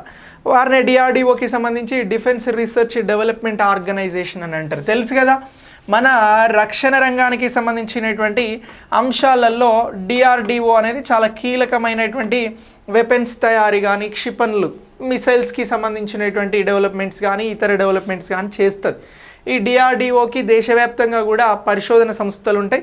మన తెలుగు రాష్ట్రాలలో కూడా ఉన్నాయి, ఆంధ్రప్రదేశ్లో ఉన్నాయి, హైదరాబాద్, తెలంగాణలో కూడా ఉన్నాయి.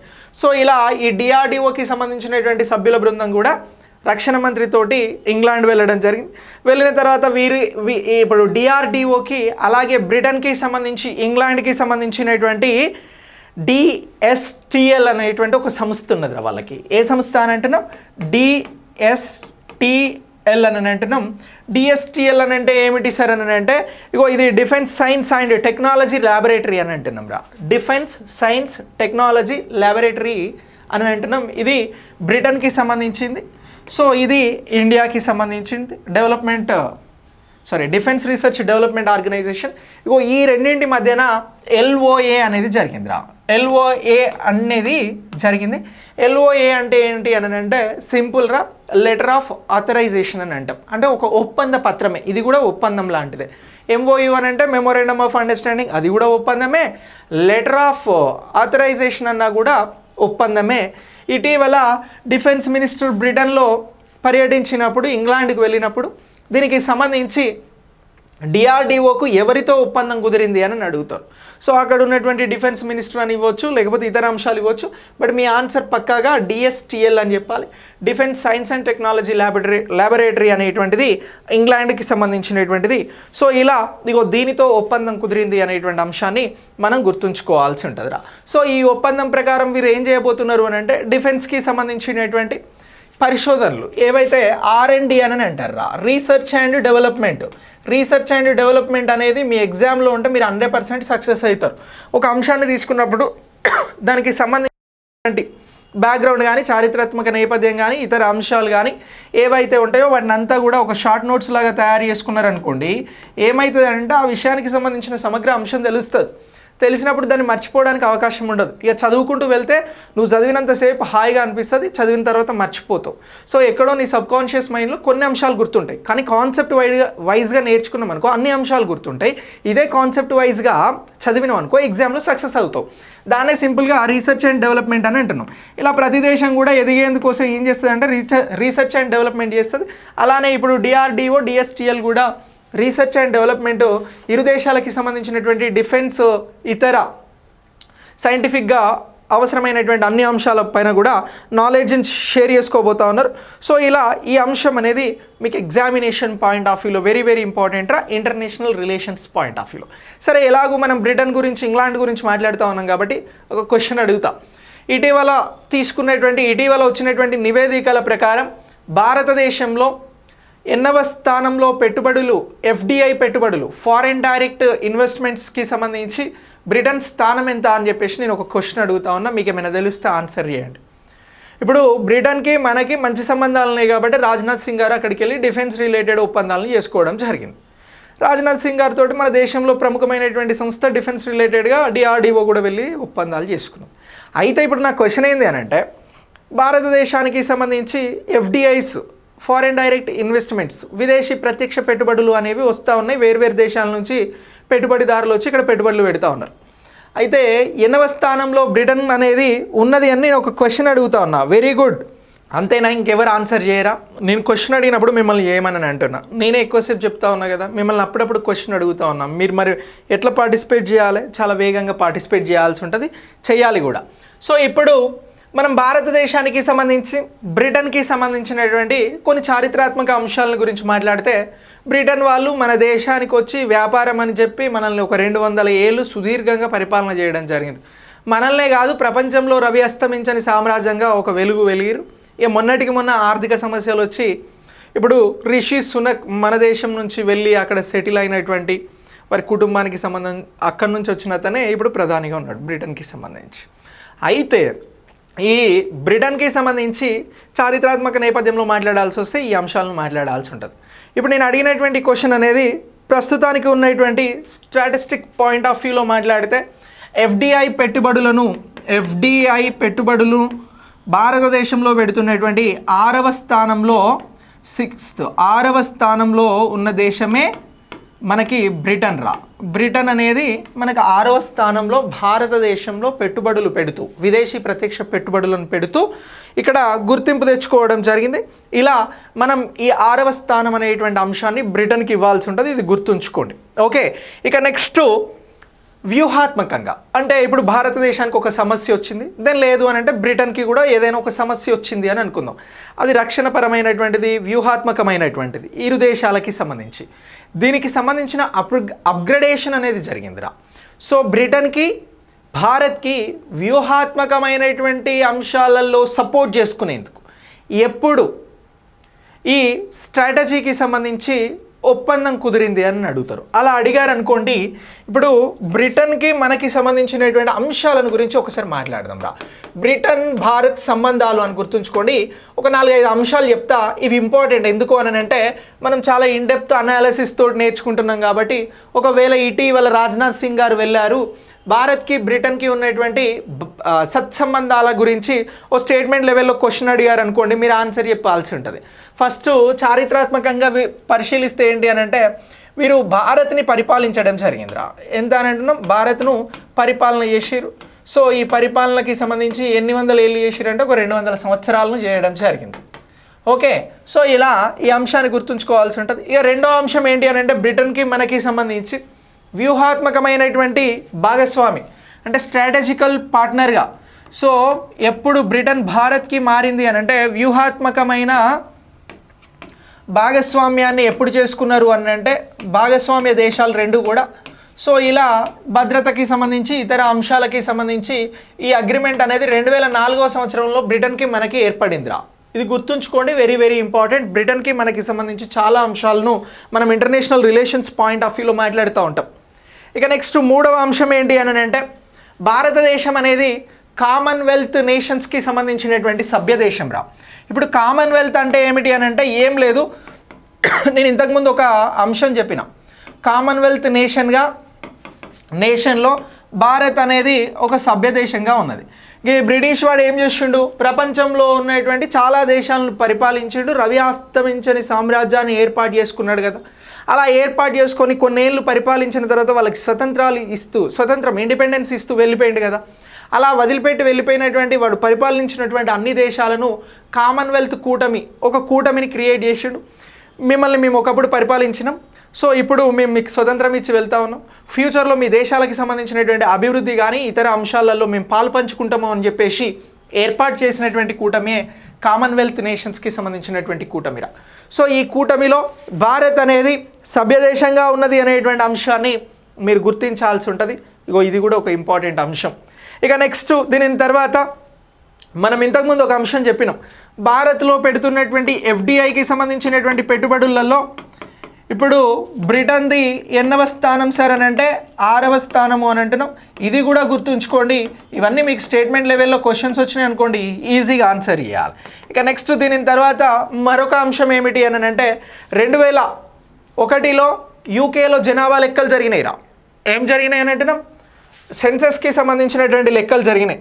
ఈ లెక్కల ప్రకారం మన భారత్కి సంబంధించినటువంటి వారు అంటే ప్రవాస భారతీయులు అనొచ్చు, డయాస్పోరా అని అంటాం, ప్రవాస భారతీయులు అని అంటాం. ప్రవాస భారతీయులు ఎంతమంది ఉన్నారు తెలుసా? భారతీయులు బ్రిటన్లో ఎంతమంది ఉన్నారు తెలుసా? ఒకవేళ తెలియకపోతే తెలుసుకోవాలి. నిన్ననే మనం ఈ ప్రవాస భారతీయులకి సంబంధించి ఒక టాపిక్ మాట్లాడినాం, ప్రవాస్ భారతీయ దివాస్ అని. సో దీన్నే ఎన్ఆర్ఐ డే అని అంటాం. సో ఇలా బ్రిటన్లో భారత్కి సంబంధించినటువంటి ప్రవాస భారతీయుల లెక్కలు కడితే 2021 బ్రిటన్ లెక్కల ప్రకారం 3.1% మంది, మొత్తం బ్రిటన్లో 100 మంది ఉంటే అందులో 3 ఎవరు అని అంటే ప్రవాస భారతీయులు రా. 3.1% మంది ఉన్నారు అని తెలిసింది. ఏ లెక్కల ప్రకారము అని అంటే 2021 బ్రిటన్ సెన్సస్ ప్రకారము అని చెప్పేసి గుర్తుంచుకోండి. ఇలా ఈ అన్ని అంశాలు కూడా మనకు very very important. United Kingdom point of వ్యూలో ఇటీవల భారత్కి సంబంధించినటువంటి డిఫెన్స్ మినిస్టర్ వెళ్ళి కొన్ని ఒప్పందాలు చేసుకోవడం, డిఆర్డిఓ కూడా ఒప్పందాలు చేసుకోవడం, అక్కడ ఉన్నటువంటి డిఎస్టిఎల్తో ఒప్పందం చేసుకోవడం. ఇలా ఈ పాయింట్ ఆఫ్ వ్యూలో క్వశ్చన్ అడిగారు అనుకోండి, ఇంటర్నేషనల్ పాయింట్ ఆఫ్ వ్యూ అంటే ఎలా అయినా అడగవచ్చు. సో ఇప్పుడు మనం ఈ ఇష్యూని కవర్ చేసేందుకు ఈ బ్రిటన్కి సంబంధించినటువంటి అంశాలు, కొన్ని చారిత్రాత్మక ఉన్నటువంటి స్టాటిస్టికల్ వచ్చినటువంటి పెట్టుబడులు, వ్యూహాత్మక భాగస్వామ్యానికి సంబంధించినటువంటి అంశాలను బేస్ చేసుకొని ఇక్కడ ఈ అంశాలన్నింటిని కూడా మీకు చెప్పడం జరిగిందిరా. ఓకే, ఇక నెక్స్ట్ దీని తర్వాత మనం మరొక అంశం గురించి మాట్లాడదాం. అదే మన పక్క దేశం అయినటువంటి చైనాకి సంబంధించిన. మీ అందరికీ తెలుసు కదా, ఐ థింక్ మీకు యూట్యూబ్లో మంచి కాంటెంట్ వీడియోస్ చూస్తే మీకు మాల్దీవులు భారత్కి సంబంధించినటువంటి అంశాలు బాగా వస్తూ ఉంటాయి, రికమెండ్ అవుతూ ఉంటాయి వీడియోస్. అయితే ఇప్పుడు మాల్దీవులకి సంబంధించినటువంటి అంశం కాకుండా మనం మాట్లాడబోతున్నటువంటిది చైనాది. ఈ చైనాకి సంబంధించి ఒక అప్డేట్ వచ్చిందిరా. ఇది సైన్స్ అండ్ టెక్నాలజీలో మనకు ఇంపార్టెంట్. అంటే మన దేశంలో ఉన్నటువంటి ఇస్రో గురించి కాకుండా మన పక్క దేశాలలో ఉన్నటువంటి అంశాలకి సంబంధించి క్వశ్చన్ అడిగింది అనుకోండి, ఈ అంశం మీద మనం ఆన్సర్ చేయాల్సి ఉంటుంది. ఇటీవల చైనా ప్రయోగించినటువంటి ఉపగ్రహం ఏమిటి అని అంటారు, చైనా ఒక ఉపగ్రహాన్ని ప్రయోగించిందిరా. సో ఈ ఉపగ్రహానికి సంబంధించినటువంటి అంశాలను మనం ఇంటర్నేషనల్ పాయింట్ ఆఫ్ వ్యూలో ఒకసారి మాట్లాడదాం. సో ఇప్పుడు చైనాకి సంబంధించి ఐన్స్టీన్ ప్రోబ్ ఈపీ అనేటువంటి ఉపగ్రహాన్ని ప్రయోగించిందిరా. దీన్ని ఏమంటున్నాం అని అంటే ఐన్స్టీన్ ప్రోబ్ అని అంటున్నాం. ఈ ఐన్స్టీన్ ప్రోబ్కి సంబంధించినటువంటి శాటిలైట్ లేదా ఉపగ్రహం గురించి మనల్ని క్వశ్చన్ అడగడానికి అవకాశం ఉంటుంది అనేటువంటి ఉద్దేశంతో మాత్రమే చెప్తున్నది. సో ఇలా ఒకవేళ క్వశ్చన్ వచ్చింది అనుకోండి, మీరు ఆన్సర్ అనేది చేయగలగాలి. ఇక నెక్స్ట్ ఇప్పుడు చైనా కూడా చాలా ఉపగ్రహాలను ప్రయోగిస్తూ ఉంటుంది. ఇటీవల 2024 బిగినింగ్లో చైనా ప్రయోగించినటువంటి ఉపగ్రహం పేరేమిటి? దాని లేదు అని అంటే మన భారతదేశానికి ఇచ్చి భారతదేశం ప్రయోగించినటువంటి ఉపగ్రహం పేరేమిటి? దాని లేదు అని అంటే ఇంకో 1-2. ఇప్పుడు జపాన్కి సంబంధించి ఒక సాఫ్ట్ మూన్ ల్యాండింగ్ జరగబోతూ ఉంది ఈ జనవరిలో, ఈ సంక్రాంతి ఫెస్టివల్ తర్వాత, ఐ థింక్ 17కి ఏమో. సో ఇలాంటి అంశాలను ఇచ్చి జతపరచండి అని అంటారా. ఇప్పుడు ఎక్స్పోసాట్ అనేది భారతదేశం నుంచి ప్రయోగించబడినటువంటి ఒక ఉపగ్రహం. చైనా కూడా ఇదే జనవరిలో ఐన్స్టీన్ ప్రోబ్ అనేటువంటి ఉపగ్రహాన్ని ప్రయోగించింది. సో జపాన్కి సంబంధించి ఒక మూన్ ల్యాండింగ్ జరగబోతూ ఉంది. ఇలాంటి అంశాలను కలిపి క్వశ్చన్ అడుగుతారు. ఇలా అడిగినప్పుడు మనం ఆన్సర్ ఇవ్వాలి. ఇంత విస్తృతంగా నువ్వు చదువుకోగలుగుతా అంటే వైడ్గా నువ్వు రీడ్ చేయగలిగితే, అంశాలను ఇంటర్లింక్ చేసి గుర్తుంచుకోగలిగితే నీకు మంచి మార్క్స్ వస్తాయి, నో డౌట్. సార్ ఇట్లా వస్తాయా సార్ క్వశ్చన్స్ అంటే 100% ఇట్లానే వస్తాయి. నువ్వు పైన చదవద్దు, అట్లా చదివితే అసలు చదవకనే చెప్తాను నేను. అస్సలు పైన చదవకు, కాంపిటీషన్ తెలుసుగా లక్షలలో ఉంటుంది. ఇంకా ఈసారి కొత్త వాళ్ళని కూడా ఇన్వైట్ చేస్తారు ఎగ్జామ్స్ రాయమని, ఇంకా నీకు ఉన్నటువంటి పోటీ పెరుగుతుంది. సో ఈ పాయింట్ ఆఫ్ వ్యూలో వచ్చినప్పుడు మనం ఆన్సర్స్ అనేవి చాలా వైడ్గా గుర్తుంచుకోవడానికి ప్రయత్నం చేయాలి. అయితే ఐన్స్టీన్ ప్రోబ్కి సంబంధించి విశ్వ రహస్యాలను తెలుసుకునేందుకు, దేనికోసం, విశ్వంలో ఇంకేం దొరుకుతుంది, భూమి మీద అన్నీ అయిపోతూ ఉన్నాయి, సో ఇలా విశ్వ రహస్యాలను తెలుసుకునేందుకు ఇప్పుడు ఏం చేసింది అని అంటే ఐన్స్టీన్ ప్రోబ్ అనేటువంటి శాటిలైట్ని, ఉపగ్రహాన్ని చైనా ప్రయోగించడం జరిగిందిరా. మరి చైనా అనేది ఈ ఉపగ్రహాన్ని ఏ రాకెట్ ద్వారా ప్రయోగించిండ్రు అని అంటారు. సో చైనాకి లాంగ్ మార్చ్ 2 అనేటువంటి ఒక రాకెట్ ఉందిరా. సో ఏమని అంటున్నాం, లాంగ్ మార్చ్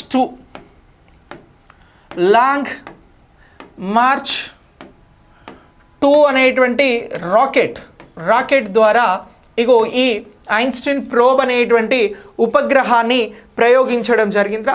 ఇలా ప్రయోగించినటువంటి ఈ ఉపగ్రహం గురించి మనం గుర్తుంచుకోవాలి. ఇక మన దేశంలో బీజేపీ పార్టీకి సంబంధించినటువంటి గుర్తేంటి, వికసించిన కమలం. మరి వీళ్ళు తయారు చేసినటువంటి శాటిలైట్ వికసించిన కమలం ఆకారంలో ఉన్నది. సో ఈ వికసించినటువంటి కమలం ఆకారంలో ఉన్నటువంటి ఇలాంటి ఉపగ్రహం, ఇలాంటి శాటిలైట్ అనేది ఖగోళ శాస్త్రానికి సంబంధించి కొత్త ఖగోళ ఉపగ్రహంగా గుర్తించడం జరుగుతూ ఉందిరా. ఇప్పుడు క్వశ్చన్ ఏమడుగుతారు, ఇటీవల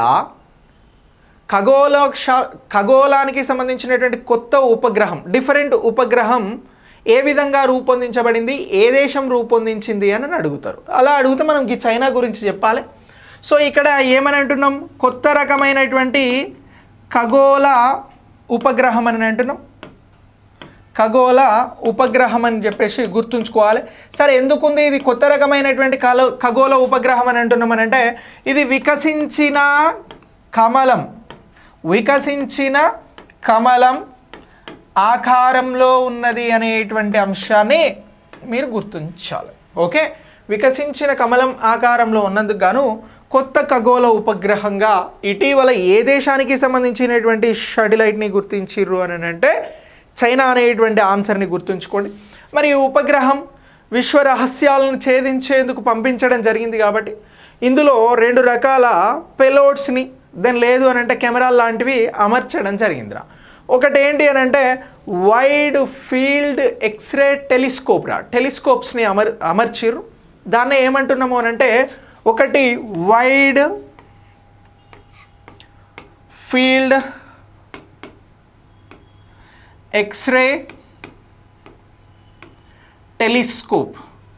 సో ఇప్పుడు ఈ టెలిస్కోపు వైడ్ ఫీల్డ్ అని అంటున్నాం కాబట్టి ఎక్కువ విస్తృతంగా ఇది ఏం చేస్తుంది అని అంటే ఎక్స్రేకి సంబంధించినటువంటి టెలిస్కోప్గా పనిచేస్తుందిరా. ఇక ఇందులో రెండవ టెలిస్కోప్ ఏంటి అని అంటే ఫాలో అప్ రా. ఏదైతే వైడ్గా తీస్తున్నటువంటి ఫోటోలు, ఇతర అంశాలు వీటిని ఉంటాయో ఇగో వీటిని ఫాలో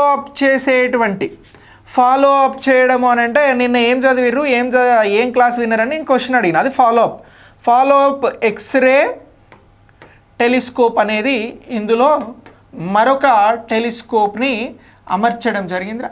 సో ఇలా ఇగో ఈ అంశాలు అనేవి మనం చైనాకి సంబంధించినటువంటి ఉపగ్రహ పాయింట్ ఆఫ్ వ్యూలో, శాటిలైట్ పాయింట్ ఆఫ్ వ్యూలో ఇటీవల దీనికి సంబంధించినటువంటి ప్రయోగం పాయింట్ ఆఫ్ వ్యూలో గుర్తించాల్సి ఉంటుందిరా. మరొక ఇంట్రెస్టింగ్ అంశం సైన్స్ అండ్ టెక్నాలజీలో మన దేశానికి సంబంధించి నేర్చుకుందాం. ఇది చైనాకి సంబంధించిన అంశం. ఎక్కడైనా క్వశ్చన్ వస్తే మీరు ఆన్సర్ చేయండి. ఇక నెక్స్ట్ దీని తర్వాత మన దేశానికి సంబంధించినటువంటి మరొక అప్డేట్ ఏంటి అని అంటే మన దేశంలో మొదటిసారి బయో ఇమేజింగ్ బ్యాంక్ని ఏర్పాటు చేయడం జరిగిందిరా. సో ఈ బయో ఇమేజింగ్ బ్యాంక్ గురించి కూడా మిమ్మల్ని science and technology point of వ్యూలోనే అడుగుతారు. Bio imaging bank. సో ఇప్పుడు ఈ బయో ఇమేజింగ్ బ్యాంక్ అనేది ఎక్కడ ఏర్పాటు చేసిరు, ఎవరు ఏర్పాటు చేసిరు అనేటువంటి క్వశ్చన్స్ అనేవి బేసిక్ క్వశ్చన్స్. వీటిని ఎగ్జామినేషన్ పాయింట్ ఆఫ్ వ్యూలో అడగడానికి అవకాశం ఉంటుంది. ముఖ్యంగా క్యాన్సర్ రోగులకి సంబంధించి ఈ క్యాన్సర్ వ్యాధి వచ్చేటువంటి వాళ్ళు పెరుగుతూ ఉన్నారా, కానీ క్యాన్సర్కి ట్రీట్మెంట్ చేయాల్సినటువంటి డాక్టర్లు మాత్రం పెరగడం లేదు, ఇంకా తగ్గిపోతూ ఉన్నారు. సో ఇలా ఈ క్యాన్సర్ వ్యాధులకి సంబంధించినటువంటి నివారణ కోసం ఇగో ఈ బయో ఇమేజింగ్ బ్యాంక్ని ఏర్పాటు చేయడం జరిగిందిరా. సో ఈ బయో ఇమేజింగ్ బ్యాంక్ ఏం చేస్తుంది అని అంటే పెరుగుతున్నటువంటి క్యాన్సర్ రోగులను గుర్తించి వారికి సంబంధించినటువంటి మొత్తం డేటాని అనలైజ్ చేసి దానికి సంబంధించినటువంటి సమాచారాన్ని మొత్తం కూడా ఒక రిపోజిటరీ సిస్టమ్ ద్వారా ఇది అప్డేట్ చేస్తుందిరా. సో ఇలా అప్డేట్ చేసేటువంటి ఈ బయో ఇమేజింగ్ బ్యాంక్ అనేది ఇటీవల ఎక్కడ ఏర్పాటు చేసిర్రు అని అంటే మనం గుర్తించాల్సినటువంటి ప్లేస్ ముంబైరా. సో ముంబైలో దీన్ని ఎక్కడ ఏర్పాటు చేయడం జరిగింది సార్ అని అంటే టాటా మెమోరియల్ హాస్పిటల్ వారు ఈ బ్యాంకును స్థాపించడం జరిగింది అని చెప్పాలి. ఎక్కడ దీన్ని ఏర్పాటు చేసినారు అని అంటున్నాం? ముంబైలో. దీనిని ఎవరు స్థాపించడం జరుగుతూ ఉంది, ఎవరు స్థాపిస్తూ ఉన్నారు అని అంటే టాటా గ్రూప్కి సంబంధించినటువంటి వారు స్థాపించడం జరుగుతూ ఉందిరా ఈ టాటా మెమోరియల్ హాస్పిటల్స్ వారు. Tata memorial hospital. సో ఇలా ఈ మెమోరియల్ హాస్పిటల్ ఇటీవల ఏం ఏర్పాటు చేసింది అని అంటారు? ఇలా అడిగారు అనుకోండి, మీరు చెప్పాల్సినటువంటి answer bio imaging bank. So ఈ బయో ఇమేజింగ్ బ్యాంక్ దేనికోసం, ఏ రోగాన్ని నివారించేందుకు ముఖ్యంగా ఉపయోగపడబోతా ఉంది? ఇది ఒక ఆర్టిఫిషియల్ ఇంటెలిజెన్స్ని తీసుకొని ఒక రిపోజిటరీ సిస్టంగా క్యాన్సర్ రోగులకి సంబంధించినటువంటి డేటాను మొత్తం అనాలిసిస్ చేస్తుంది అని అంటే సో ఇలా ఈ బయో ఇమేజింగ్కి సంబంధించిన బ్యాంకు క్యాన్సర్ కోసం వచ్చింది అనేటువంటి అంశాన్ని మీరందరూ కూడా గుర్తించాల్సి ఉంటుందిరా. సో దీన్ని ఏర్పాటు చేసింది టాటా మెమోరియల్కి సంబంధించినటువంటి వారు. ఓకే, సో ఇలా ఈ బయో ఇమేజింగ్ బ్యాంక్ గుర్తుంచుకోండి. మళ్ళీ బ్యాంక్ అని వస్తే మీరు వేరే ఆన్సర్ ఇవ్వద్దు, ఇది క్యాన్సర్ రోగుల కోసం ఏర్పాటు చేసినటువంటిది. అయితే ఇందులో ఇంకా శాస్త్ర సాంకేతిక పరిజ్ఞానాన్ని ఇప్పుడు వస్తున్నటువంటి ఏఐ టెక్నాలజీని బాగా యూటిలైజ్ చేసేందుకోసం కొన్ని సంస్థలు ఐఐటి ముంబై, ఐఐటికి సంబంధించినటువంటి బాంబే, అలాగే న్యూఢిల్లీకి సంబంధించినటువంటి ఆర్జీసీఐఆర్టీ, నెక్స్ట్ న్యూఢిల్లీకి సంబంధించినటువంటి ఎయిమ్స్, ఇలాంటి సంస్థలు దీనికోసం ప్రత్యేకంగా పనిచేయబోతూ ఉన్నాయిరా. సో ఇలా పనిచేయబోయేటువంటి ఈ సంస్థలకి సంబంధించి ఏం కావాలి? ఫండింగ్ అనేది కావాలి. ఈ ఫండింగ్ కోసం ఈ సంస్థలు దేనికి సంబంధించి సహకారం అందించబోతూ ఉన్నాయని అంటే సో బయోటెక్నాలజీకి సంబంధించినటువంటి డిపార్ట్మెంట్ ఆఫ్ బయోటెక్నాలజీ ద్వారా నిధుల సహకారం చేయబోతూ ఉన్నారు వీళ్ళంతా కలిసి. ఎవరు అని అంటున్నాం? డిపార్ట్మెంట్ ఆఫ్ బయోటెక్నాలజీ ద్వారా ఏం చేయబోతా ఉన్నారు అని అంటే నిధుల సహకారం అనేది చేయబోతా ఉన్నారు అనేటువంటి అంశాన్ని కూడా మనం గుర్తించాల్సి ఉంటుంది. సో ఇలా ఈ అంశం అనేది very very important examination point of వ్యూలో. ఎక్కడైనా మిమ్మల్ని క్వశ్చన్ అడిగితే ఈ క్వశ్చన్కి సంబంధించి ఆన్సర్ అనేది చేయాలి. ఓకే, సో ఇది బయో ఇమేజింగ్కి సంబంధించినటువంటి అంశం రా. ఇక నెక్స్ట్ దీని తర్వాత మరొక అంశం గురించి మాట్లాడదాం. ఇంటర్నేషనల్ పాయింట్ ఆఫ్ వ్యూలో, ఇంటర్నేషనల్ రిలేషన్స్ పాయింట్ ఆఫ్ వ్యూలో మనకు పక్క దేశంగా తూర్పున ఉన్నటువంటి దేశం ఏది అని అంటే బంగ్లాదేశ్ రా. ఈ బంగ్లాదేశ్లో ఇటీవల ఎన్నికలు జరిగినాయి రా. సో ఒకసారి బంగ్లాదేశ్ ఎన్నికల గురించి ఒక 1 minute మనం ఒక క్విక్ గ్లాన్స్ వేద్దాం. ఇది మన పక్క దేశం, కొంత మనకు అప్డేట్ ఉండాలి. ఎందుకనంటే రేపు మీరు ఆఫీసర్ అయిన తర్వాత బంగ్లాదేశ్ వెళ్ళండి అని అంటే అక్కడ ఏముందో మినిమం మీకు తెలియాలి. సో ఇప్పుడు ఈ బంగ్లాదేశ్ ఎన్నికలకి సంబంధించినటువంటి అంశం గురించి మాట్లాడదామని అంటున్నాం. ఈ బంగ్లాదేశ్కి సంబంధించినటువంటి ఎన్నికలు ఇటీవల జరిగినాయిరా. ఈ ఇటీవల జరిగినటువంటి ఎన్నికలు మొత్తం ఎన్ని వందల స్థానాలకు జరిగినాయంటే ఇక్కడ ఒక 300 స్థానాలకి ఎన్నికలు జరిగినాయిరా. ఈ 300 స్థానాలు ఉన్నవి. సో ఈ 300 స్థానాలకి సంబంధించి సీట్స్కి సంబంధించి 299 స్థానాలలో ఎన్నికలు జరిగినాయిరా. ఎంత అని అంటున్నాం? 299 స్థానాలకి ఎన్నికలు జరిగినాయి. మరి ఈ ఎన్నికలలో ఆల్రెడీ బంగ్లాదేశ్కి ప్రధానమంత్రిగా ఉన్నటువంటి షేక్ హసీనా ఇప్పటివరకు ఈమె ఉండడం జరిగింది. సో ఇప్పుడు ఈ షేక్ హసీనాకి సంబంధించినటువంటి అవామీ లీగ్ అనేటువంటి పార్టీ ఉన్నదిరా. ఏ పార్టీ అని అంటున్నాం?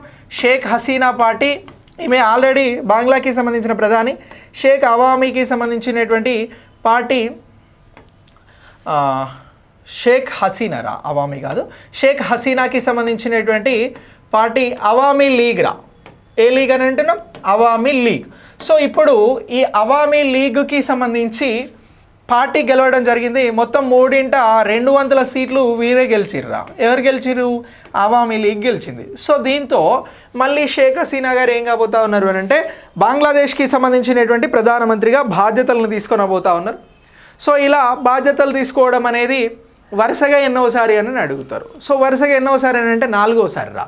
ఇప్పుడు కంటిన్యూగా 4వసారి ప్రధానమంత్రి ఇటీవల ఏ దేశం నుంచి ఎంపిక కావడం జరిగింది అని అంటారు.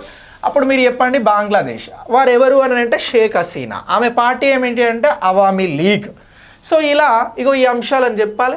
మొత్తంగా ఎన్నిసార్లు ఈమె అయ్యింది అని అంటే 5 సార్లు రా. వరుసగా 4 సార్లు అంటే ఐ థింక్ బాగా రూలింగ్ చేస్తున్నట్టున్నది మరి బంగ్లాదేశ్లో. సో అలా షేక్ హసీనా గారిని గెలిపించినటువంటి అంశాన్ని మీరు ఇక్కడ గుర్తించాల్సి ఉంటుంది. మన పక్క దేశం కాబట్టి మనకి ఇంపార్టెంట్ కూడా, నార్త్ ఈస్ట్కి సంబంధించినటువంటి బార్డర్ దాటితే వచ్చేటువంటి దేశం మన పశ్చిమ బెంగాల్ ఇలాంటి రాష్ట్రాలతో కూడా బార్డర్ని కలిగి ఉండేటువంటి దేశం.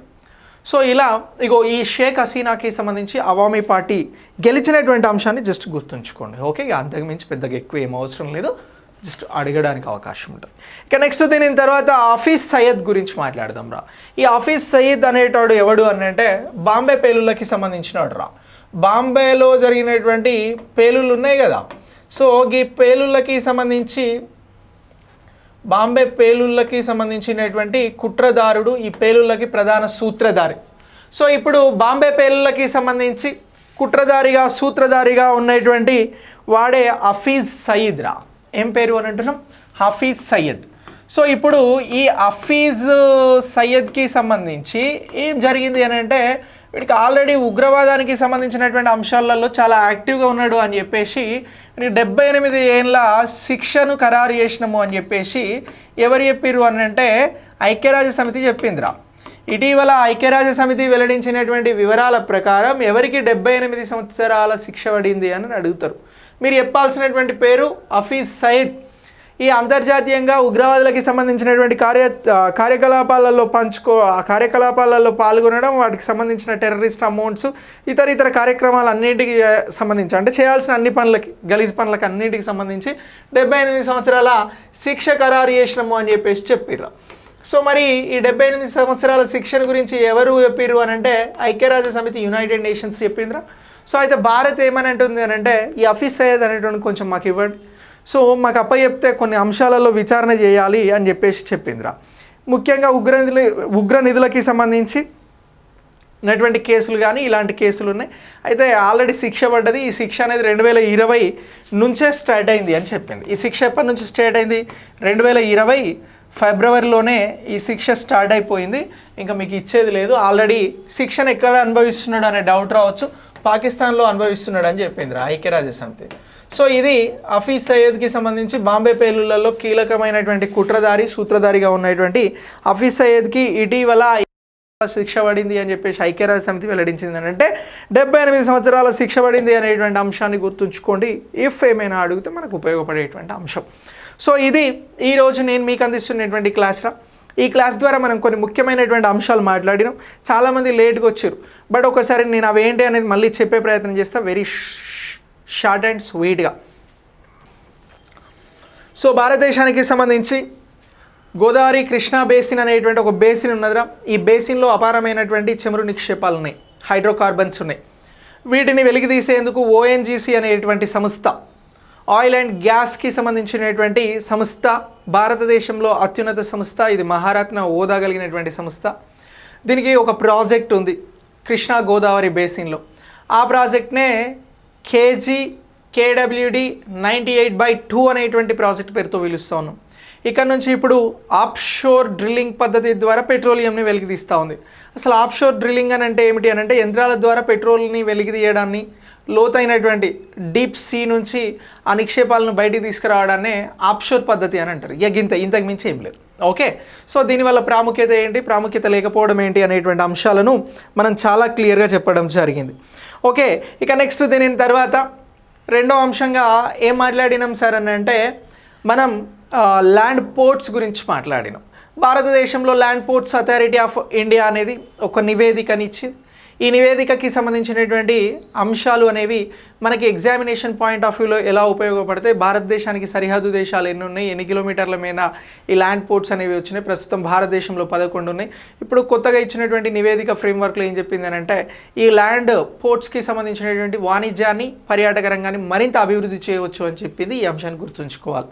ఇక నెక్స్ట్ దీని తర్వాత మన దేశ డిఫెన్స్ మినిస్టర్ రాజ్నాథ్ సింగ్ గారు బ్రిటన్ వెళ్ళడం జరిగింది. అక్కడ ఒప్పందాలు జరిగినాయి. అంతర్జాతీయ క్యాడెట్లకి సంబంధించినటువంటి మార్పిడి కోసం ఒప్పందం జరిగింది. అలాగే భారతదేశానికి సంబంధించినటువంటి DRDO, బ్రిటన్కి సంబంధించినటువంటి DSTL ఇద్దరు కలిసి ఏం చేశారు అంటే కొన్ని LOA లెటర్ ఆఫ్ ఆథరైజేషన్ ఒప్పందాలు చేసుకోవడం జరిగింది. ఇలా ఆ పాయింట్ మాట్లాడినాం ఇంటర్నేషనల్ రిలేషన్స్ పాయింట్ ఆఫ్ వ్యూలో. ఇక నెక్స్ట్ దీని తర్వాత చైనాకి సంబంధించినటువంటి అంశం. ఒక శాటిలైట్ని చైనా అనేది ప్రయోగించింది. అదే ఐన్స్టీన్ ప్రోబ్ అనేటువంటి శాటిలైట్ అనడం అది మనకి ఎగ్జామినేషన్ పాయింట్ ఆఫ్ వ్యూలో, international science and technology point of వ్యూలో క్వశ్చన్ అడగడానికి అవకాశం ఉంటుంది. ఇక నెక్స్ట్ క్యాన్సర్ రోగుల కోసం ప్రత్యేకమైనటువంటి ఒక బ్యాంక్ని ముంబైలో ఏర్పాటు చేసిరు. టాటా మెమోరియల్ గ్రూప్ అనేది ఏర్పాటు చేసిరు అని మరొక అంశాన్ని మాట్లాడినాం. బంగ్లాదేశ్ ఎన్నికల గురించి మాట్లాడినాం. హఫీజ్ సయ్యద్ గురించి కూడా మాట్లాడడం జరిగింది. ఇలా ఈ క్లాస్ మొత్తం కూడా నేను మీకు అందించడం జరిగిందిరా. చాలా వైడ్గా అందించినటువంటి ఈ క్లాస్కి మీరు ఒక్కసారి లైక్ చేసి షేర్ చేయాల్సి ఉంటుంది. ఇక మరొక అంశం ఏంటి అని అంటే, మనం ప్రత్యేకంగా గ్రూప్ 2, గ్రూప్ 1 కోసం 100 days ప్లాన్ అనేది తీసుకొస్తున్నాం. మీకు ఎవ్రీ డే ఇలా షెడ్యూల్ ఉంటుంది. ఎవ్రీ డే అంటే ఒక డే తీసుకున్నాం, డే 1 ఇందులో పేపర్ 1 జనరల్ స్టడీస్ ఉన్నది. గ్రూప్ 2 అయితే ఇందులో current affairs, TS, culture, central schemes అనేవి కవర్ అవుతున్నాయి. ఇక పేపర్ 2లో హిస్టరీ, పాలిటీ, సోషియాలజీ ఉన్నది. ఇందులో ఒక 3 చాప్టర్లను కవర్ చేస్తూ ఉన్నాం. ఇలా మీకు షెడ్యూల్ ఇచ్చిన తర్వాత చదవండి అని చెప్పేసి మిమ్మల్ని చదివే ప్రయత్నం అంటే మెటీరియల్ ఇస్తాం. ఆ మెటీరియల్కి సంబంధించి మళ్ళీ ఏం చేస్తాం, ఒక ఎగ్జామ్ పెడతాం. ఆ ఎగ్జామ్కి సంబంధించి ఏం చేస్తాం, ఒక వీడియోని ఎక్స్ప్లెయిన్ చేస్తాం. దీని ద్వారా రోజు మనకు ఉన్నటువంటి సబ్జెక్టులను చదువుకుంటూ ముందుకెళ్తాం రా. ఇది డే 1. డే 2 ఏమి ఇచ్చినాం, మీకు పేపర్ 3 ఇచ్చినాం, ఇండియన్ ఎకానమీ, ఆర్థిక వ్యవస్థ, మౌలిక భావనలు. డే 4లో ఏమి ఇచ్చినాం, తెలంగాణ మూవ్మెంట్ ఇచ్చినాం, సాలార్జంగ్ సంస్కరణలు, ముల్కీ గెజిట్, 188, 188, 7వ నిజాం, మీర్ ఉస్మాన్ అలీ ఖాన్కి సంబంధించినటువంటి రాజకీయ సంస్కరణలు, ముల్కీ లీగ్కి సంబంధించినటువంటి అంశాలు. సో ఇలా పేపర్స్ వైజ్గా, చాప్టర్ వైజ్గా వీటన్నింటికి సంబంధించినటువంటి అంశాలను మీకు ముందే ఇచ్చి మళ్ళీ ఒకేసారి మనం 100 రోజుల ప్లాన్ ఇచ్చారా సార్ అని అంటే అట్లా ఇయ్యం. ఎవరైతే కోర్సులో జాయిన్ అవుతారో వాళ్ళకి ముందు రోజు షెడ్యూల్ ఇస్తాం. గదే చదవాలి, నువ్వు ఎక్కువ చదవద్దు. నీకు ఇప్పుడు గ్రూప్ 2 ఎగ్జామ్స్ అనేవి పోస్ట్ పోన్ అయినాయి రా. ఒకవేళ పోస్టులు కల్పిస్తే ఆ ప్రక్రియ సులభతరం అయితే నీకు పోస్టులు పెరుగుతాయి. నీకు టైం ఉంది, ఎంత కదన్నా 3 months వరకు అయితే గ్రూప్ 2 ఎగ్జామ్స్ జరగదు. సో ఇందులో మనకు 90 days మన కళ్ళ ముందు కనబడతా ఉన్నాయి. సో ఈ కోర్సుని నేను రేపు లాంచ్ చేస్తూ ఉన్నా. ఇష్టం ఉన్న వాళ్ళు, ఆసక్తి ఉన్నవాళ్ళు యాప్ ద్వారా జాయిన్ అవ్వచ్చు. దీనికోసం ఐకాన్ ఇండియా యాప్ డౌన్లోడ్ చేసుకోవాలి. ఈ కోర్సులో ఈ షెడ్యూల్ ఇవ్వడంతో పాటు కొంత ప్రిపరేషన్ ప్లాన్ కూడా చెప్తా. అంటే సార్ మళ్ళీ లెసన్స్ చెప్పారంటే అసలు నీకు అంత టైం లేదు అని అంటా నేను. నువ్వు ఇప్పుడు క్లాస్లే వినొద్దు, ఇట్లాంటి కరెంట్ అఫైర్స్ తప్ప వేరే క్లాసులు వింటే ఏమవుతుంది అని అంటే నీ టైం అంతా అక్కడే కిల్ అయిపోతూ ఉంటుంది. సో ఇక్కడ నువ్వు ఎక్కువ చదవడానికి అవకాశం ఉంటుంది. మళ్ళీ ఎక్కువ చదవాలంటే ఎన్ని గంటలు చదవాలంటే రోజు 5 గంటలు చాలు. ఇంతకు మించి ఎక్కువ అవసరం లేదు. 5 గంటలు, పేపర్ 1 ఒక 2.5 గంటలు, పేపర్ 2 ఒక 2.5 గంటలు, మధ్యలో 1 గంట, 6 గంటలు అయితే ఎనఫ్. సో ఈ 6 గంటలకు సంబంధించిన దాన్ని ఒక 20 నుంచి 30 క్వశ్చన్లు ఇస్తారు. ఆ గట్టి క్వశ్చన్లు పడతాయి. ఆ క్వశ్చన్లకు నువ్వు ఆన్సర్ చేయగలుగుతున్నావు అని అంటే నీ ప్రిపరేషన్లో మెరిట్ అండ్ బెటర్మెంట్ అనేది చాలా స్పష్టంగా ఉన్నట్లే. సో దానికి 20-30 క్వశ్చన్లు కాబట్టి నేను కూడా వచ్చి సరదాగా మీకు ఎక్స్ప్లెయిన్ చేస్తా. అది ఎందుకు రైట్ అయింది, ఎందుకు తప్పు అయింది, ఎక్కడ తప్పు చేసినాం, ఎక్కడ రైట్ చేసినామని. సక్సెస్ కావాలని అంటే ప్రాపర్ ప్లాన్ ఉండాలి రా, అంతకు మించి ఏం లేదు. నీకు కావాల్సిన మెటీరియల్ ఉండాలి, అందులో నేను హెల్ప్ చేస్తా.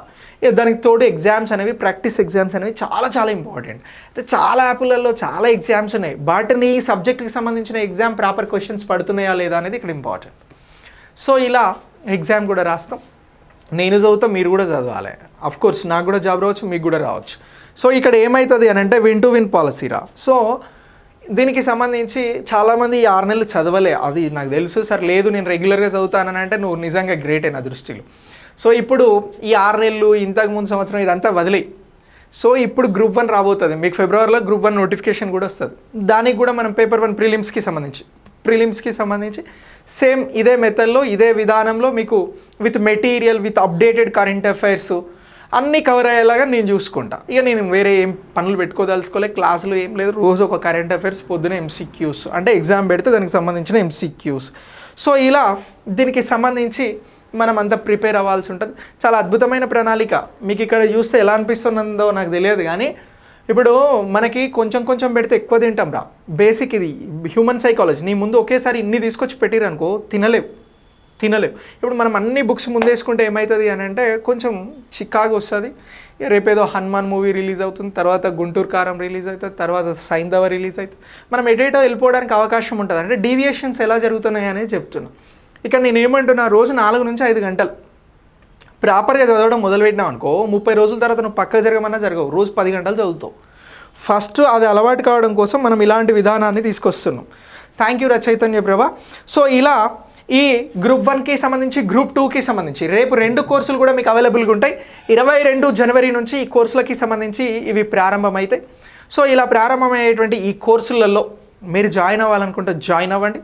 ఇక రీజనబుల్గా ప్రైస్ ఎంత అని అడుగుతున్నారు కదా, రేపు ఆలోచించి పెడతా. మీ ఒపీనియన్ ఏమైనా ఉంటే కూడా నాకు చెప్పండి. ఇక అందరికీ అనుకూలంగా ఉండాలి కదా, మరి ఇప్పుడు వేలకు అంటే చూద్దాం. సరే ఎంత పెడితే వర్తబుల్ ఏంటి అనేది దాని మీద నేను కూడా వర్క్ చేయాల్సి ఉంటుంది కాబట్టి చేద్దాం. ఇక మీకు వండర్ఫుల్ కరెంట్ అఫైర్స్ రోజు నేను ఇస్తున్నా, మీరు జనవరి నుంచి ఫాలో అవ్వండి. ఈ ఇయర్ మొత్తం ఎగ్జామ్సే.